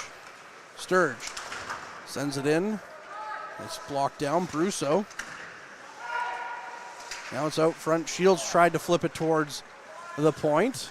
Jackson Smith had the puck hop over his stick. As the puck goes in, Mole stops up for Brusso, the most recent goal scorer here for Kirkland Lake. Back to Sturge. Sturge with another chance. Last second tip on net by Shields. Saved by Mole, though, as the Voodoos trying to get something going here. Just 8 minutes in. And Powassan has been trying to get to the front net and utilizing those tips a whole bunch like they did right there with Sturge. That was a great little play that Sturge had made in the tip there in front, but didn't quite get the way they wanted it to go. Another chance off the draw. Patrick took a shot as he was falling down and hit a body, as he was in prime chance as well. And puck coming in on Duracolo. Unlike Vesa Toskala, he stops it on the bounce. That was a weird bounce, and those are the worst to have come at you. Yeah. But he made sure he got it tight into his butterfly, and just wasn't getting by him. It hit his body, and he absorbed it. Big stop there by Duracolo. As a Leaf fan, we all are remembered of the terrible moments of Vesa Toskala with the puck bouncing down the net. I mean, to be fair, everyone like rips into him. Give him the benefit of the doubt. You watch how that bounce turns at the last second. Oh yeah, it was like that was not his fault. No. It just was a weird goal. It was scored by a former Centennial. Fun fact, I don't remember the guy's name, but former Centennial.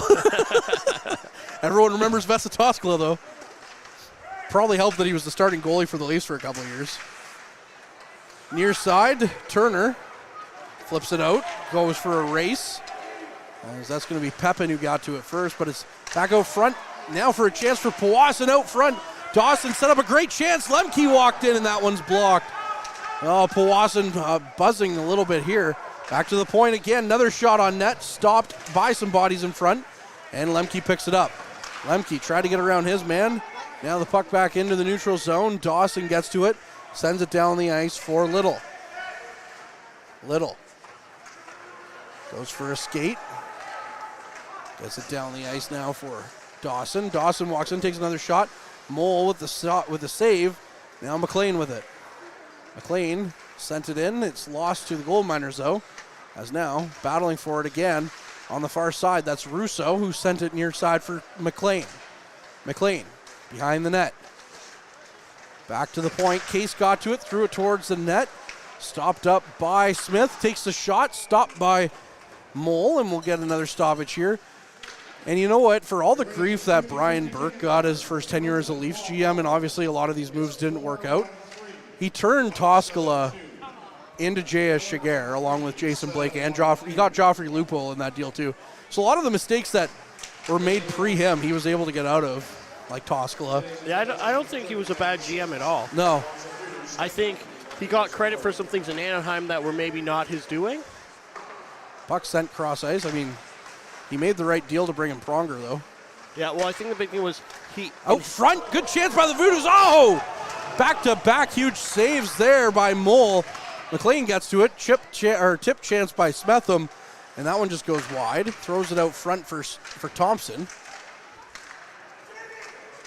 Another chance, Collins to Lamoureux.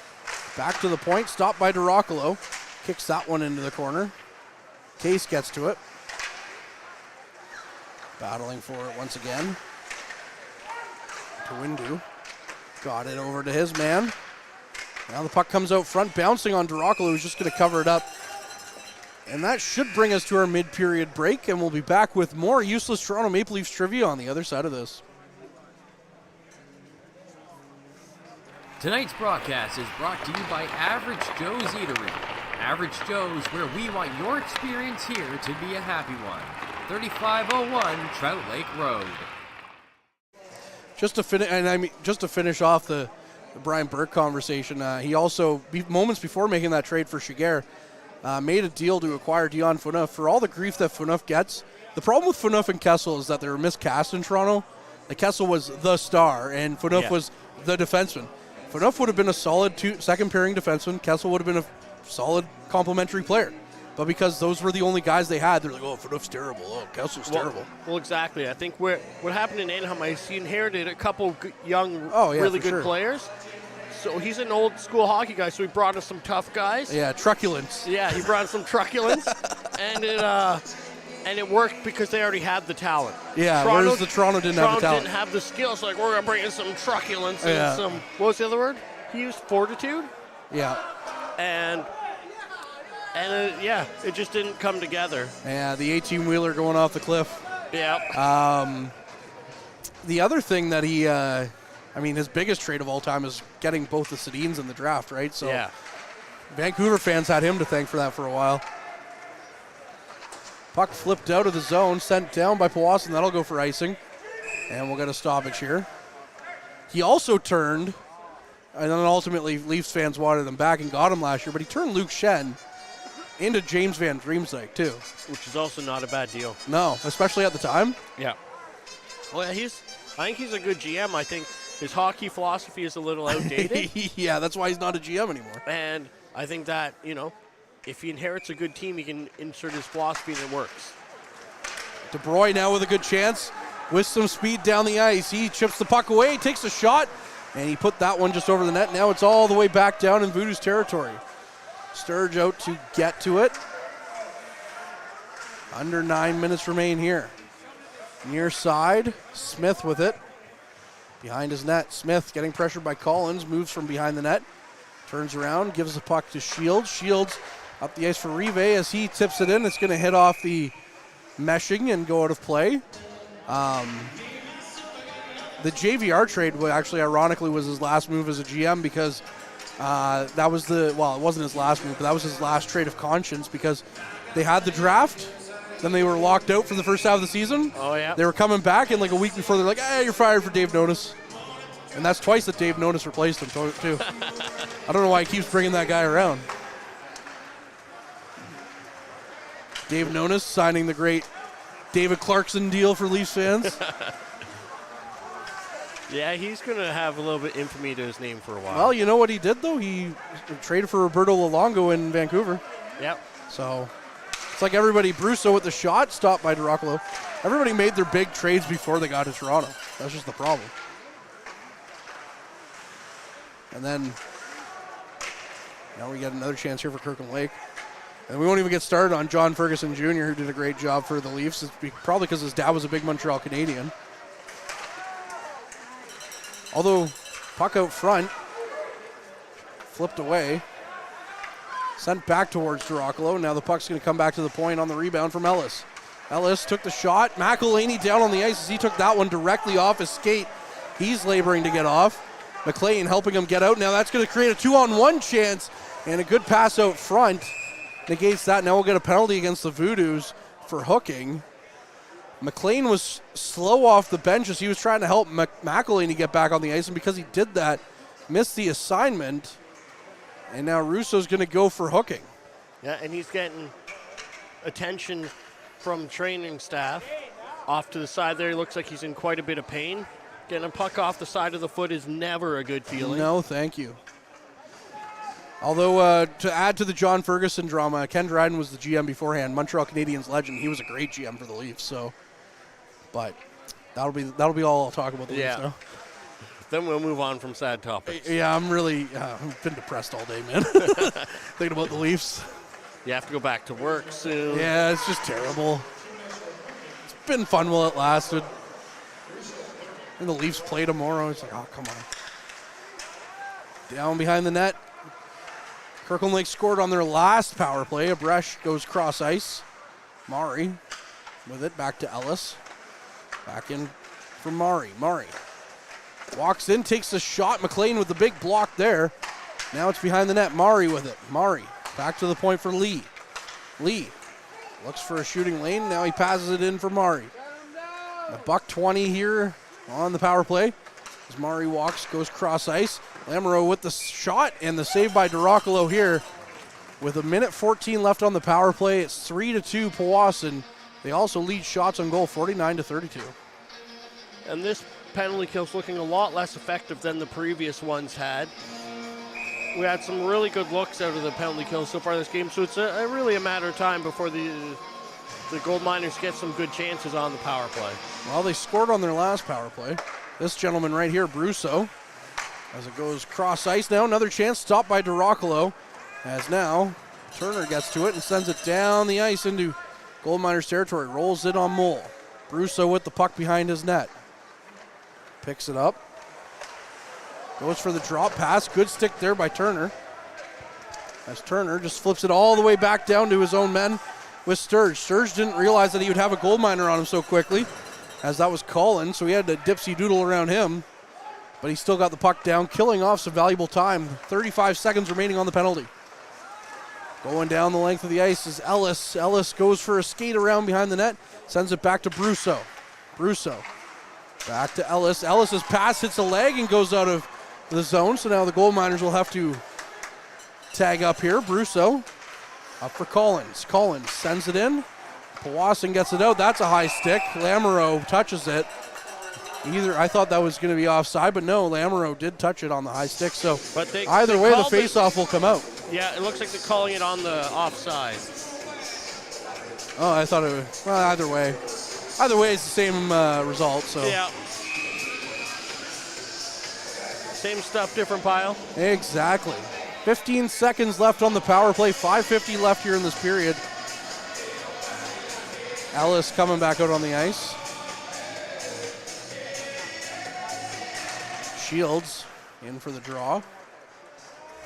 As they overskated, that was Shucker. A little.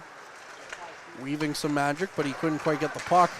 As now going the other way. It was a brush. Now Bastian Picard with the puck to Maury. Now Powassan gets to it. It's back to 5-on-5 up the ice quickly. Shields walks in, takes a shot. That one's blocked aside. Now it's McLean. Out front, Shields with the one-timed attempt. That one's turned aside by Mole. Puck back to the point and out. As now going the other way is Kirkland Lake. Bastian Picard goes cross ice. Maury has it in his skates. Couldn't quite get the handle on it. Now he gets a good shot away. DiRoccolo with the save. Bastian Picard loses it, and the puck is sent down the ice. Mole out to play it as Smetham was right there. Nearly got a stick on the pass. As now Shucker has it. Shucker lost the handle on it though. Going cross ice to the middle of the ice. Chance now by McMillan. As that one's stopped up by Mole, and McMillan loses his stick. 4:44 left here in the third period. Voodoos still lead 3-2. McMillan was looking for a penalty call there and had some words for the ref after, but I've never seen a ref be convinced after a call or not call that he should have done something different. There's been the odd time on a penalty, whether or not it's minor, major, stuff like that, but oh yeah, not very often. Never have seen that was a penalty or not a penalty become a penalty or be called off. I think you're here for the other one, right, where it was the slash that led to overtime? Yeah. Walking out, good chance here. Smetham had a chance. That one wasn't a penalty on the ice, but then the referees conferred as the puck goes down the length, so we'll get an icing call here against the Gold Miners. The referees conferred and determined after the play it was a penalty. So refs talking amongst each other, I've seen that. I've never seen a player tell a ref that should have been called or not been called and haven't been listened to. Wow. But either way, yes. Yeah. The refs have changed their mind or changed the on the ice call. Good chance here for the Voodoos on an offensive zone draw. Patrick battling for it behind the net. Dawson in there in the corner as well, but it comes out for the Gold Miners. Good stick by Powassan out front now. Patrick with the shot, and he's going to relive that one in his nightmares. Patrick with another chance, saved by Mole, who's just all over his crease. Out front, Dawson scores! Caleb Dawson makes it 4-2, Powassan. And that might be one of the biggest goals of his career so far, to give them a little extra insurance on a game that can help cement their postseason positioning. Caleb Dawson's 9th of the season, then Ryan Patrick stopped up before they went back to the bench, looked at the Gold Miners, and did a golf swing. And you know what it is? They say the puck just finds Caleb Dawson. Found him there tonight, right in front of the net. It did indeed. Oh man, what a taunt by Ryan Patrick. 4-2 Powassan leads now. That's a big goal here as Kirkland Lake was mounting pressure this period. As the puck comes out, batted towards the net, couldn't get to it. Now it's McLean with it. Battling for it on the end wall now, Rousseau with McLean. That was a couple of great chances by the Voodoos. Again, Patrick's going to see that one, but it ended up being a goal, so I'm sure he's okay with it. Wraith Smith in his own zone, behind the net. Gets it to Case. Case didn't quite catch up with it as Dubroy got to it. Case sends it through the middle of the ice, and Kirkland Lake picks it up. Down the ice, McKindu with it. McKindu lost the handle on it. Now Greco with a chance, stopped by Durocolo. We'll have to keep an eye on Mole, who's creeping out of his crease. As the puck's going to go down the ice. No icing called there, so Mole's out to play it. Mole down for the far side. Thompson gets to it off on the far side as the puck went around the end wall. Now Thompson still battling for possession. Lost it, however. Now it's Collins through the neutral zone. Good stick there by Smith of the Jackson variety this time. Wraith Smith through the neutral zone. Walks in. Smith trips up as he was hit off the puck. Now Kirkland Lake going the other way. Mole, again, creeping out of his crease. Stops up. As the Voodoos send it down, Dawson, nobody in front of him. Caleb Dawson walking in. Caleb Dawson with a chance. What a save! And on the rebound chance, Chase Thompson, the hometown hero, with his 24th of the season. What a rush by Dawson, looking for his second. Big save by Mole, and the rebound sat there for Thompson to roof it. That was just a beautiful play set up by Dawson there to get that break, to take the defenseman with him as he drove to the net so that when the rebound came out, Thompson was all alone to knock that home. 5-2 Voodoos lead, 2:16 left. What a change in dynamic here. It was 3-2 until moments ago. Rive battling for the puck. We'll have to see if they're going to pull a Mole now or if he's just going to stay in his net now. Voodoos goal, his 24th of the season. Patrick has the puck knocked back in on him. Back for Rive. Ashton Picard lost the puck, but it's back to Shuker at the point. Shuker with the shot off the mask of Durocolo. He didn't know where the puck was. It was right at the base of his pads there. As yes, it is indeed 5-2, contrary to our scoreboard on good catch by a listener at home. I would out him, but then you would just get mad at him. You don't know him though, Ben, I'll tell you that. There's going to be trouble. And it's going to be on me. Yeah, you're in trouble, that's for sure. $1:39 left in the third period, 5-2 Voodoos lead. A flurry of goals here the last couple of minutes for Powassan. Sturge battling for possession in his own zone. Mole still in his net. I doubt he's going to get pulled now. Case gets to it. Smith tried to get it into Kirkland Lake territory, but Sturge gets to it, tries to bat it in. Now he goes far side to Case. Case gets it down the ice. Dawson, who's been buzzing this period, got a stick on it and sends it in. Now Dawson out there again. It's back for Smith. Wraith Smith walks in, stops up, takes a shot. Big save by Mole there, who came across with a good, solid butterfly-style save. That was a really nice save by Mole. Doesn't make a big difference at this point, but Smith was in with a really good chance with a shot from in close, and he just shut the door on him. Minute and 5 seconds left. 5-2 Powassan leads. Puck almost got back to McMillan off the draw, but he couldn't quite get to it. Now going the other way. Kirkland Lake with a chance off the side of the net. Oh, big hit leveled there as he's down on the ice now. That's Smetham, slow to get up. Or rather Thompson, sorry. Lemke. Thompson is going to continue on with the play. They want him to come off, but he says nope. They make him tough in Trout Creek. Russo with the puck to McMillan. McMillan out front. Thompson with a chance. Almost scored after getting drilled. And we looked like we might be without him, but good chance there by Chase Thompson. 20 seconds left on the clock. As the Voodoos are going to take care of business here tonight to keep in pace with Hearst. 10 seconds left. Thompson going around behind the net. Chase Thompson with the puck. He tried to find it out front to Lemke, and that'll do it here for this third period. As the Powassan Voodoos are going to skate to a victory here at home. Their final home season game of the regular season. Chase Thompson's going to be feeling that one for sure. 5-2 for the Powassan Voodoos here. Make it the final. That 5 goals came on 56 shots on net.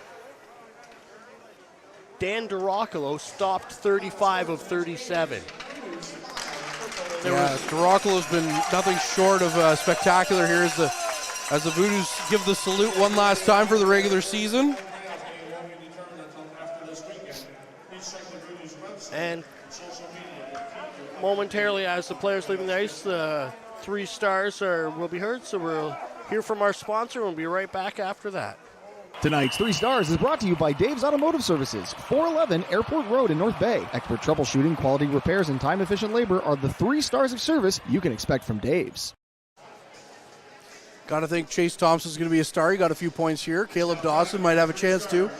The third star on the Voodoos, number 20. Third star going to Cameron Lemke as he goes out, and this is his last Voodoos regular season game at home, as he won't be back next year. Caleb Dawson, the second star as well. Well earned for him tonight. Great performance by the superstar wearing number 12. And Chase Thompson will be your first star, hometown hero. Big victory for the Voodoos here tonight, 5-2 to keep in step with the Hearst Lumberjacks, who play tomorrow night as well, but so do the Voodoos against the Greater Sudbury Cubs. Ben, before we go to our final commercial break and end this broadcast, you got to feel pretty good if you're Powassan with that victory. That's a big one to come away with the 2 points from. You know, they're coming in here and they're not in the playoffs, but they're looking to ruin your playoffs a little bit. So, and there definitely are points where Kirkland Lake looked like they wanted to give Powassan that disadvantage in the playoffs, but Powassan managed to hold on. Yeah, definitely doing a great job here for the Voodoos for sure, holding on again. As we mentioned, all we know is they're playing Hearst. We don't know where the first game will be played. It's either here or Hearst. Voodoos are hoping for the home ice advantage. They didn't have home ice last year. They went up there and swept the first 2 games against Hearst, came back down, and then alternated wins between Hearst for the next couple of games before finally winning it here on home ice in Game 6, as they finally slayed the Demons against the Lumberjacks. The Lumberjacks have beaten them the last couple of years, but it's looking pretty good here for that series to go again this season, as we mentioned. Hearst playing tomorrow, Powassan playing tomorrow as well, as we're quite into the last 2 games for the Voodoos. A very interesting time in the standings. But that'll do it for this one here. Powassan coming away with a big 5-2 victory over the, I almost said the Hearst Lumberjacks, but I'm just getting ahead of myself. Big 5-2 victory over the Kirkland Lake Gold Miners. And I'm Courtney. He's Ben Long. Mike Brown, the camera operator. Harrison from the Garrison, our wonderful social media man. And Cassie Millen, our intern. And that'll do it. As always, keep your eye on the front line. Why is Northern Honda servicing more cars of all makes and models? Let's count the ways. 1. Our state-of-the-art facility has award-winning technicians. 2. Northern Honda has the lowest tire price guarantee, no matter what you drive. 3. The lowest synthetic oil change guarantee, and every 5th oil change is free for all makes and models. Plus, new Honda buyers get brake pads for life. See the service difference at Northern Honda, 1250 Seymour beside Home Depot. Community engagement is one of our core focuses at McDonald's. The key is finding the right people who are passionate about the same things we are, helping kids be kids. McDonald's proudly supports local organizations such as the North Bay Regional Health Center Foundation, Big Brothers Big Sisters, One Kids Place, the Children's Aid Society, and Ronald McDonald House Charities. Stop by McDonald's on 1500 Fisher Street, North Bay to see how we can serve you and the community every day.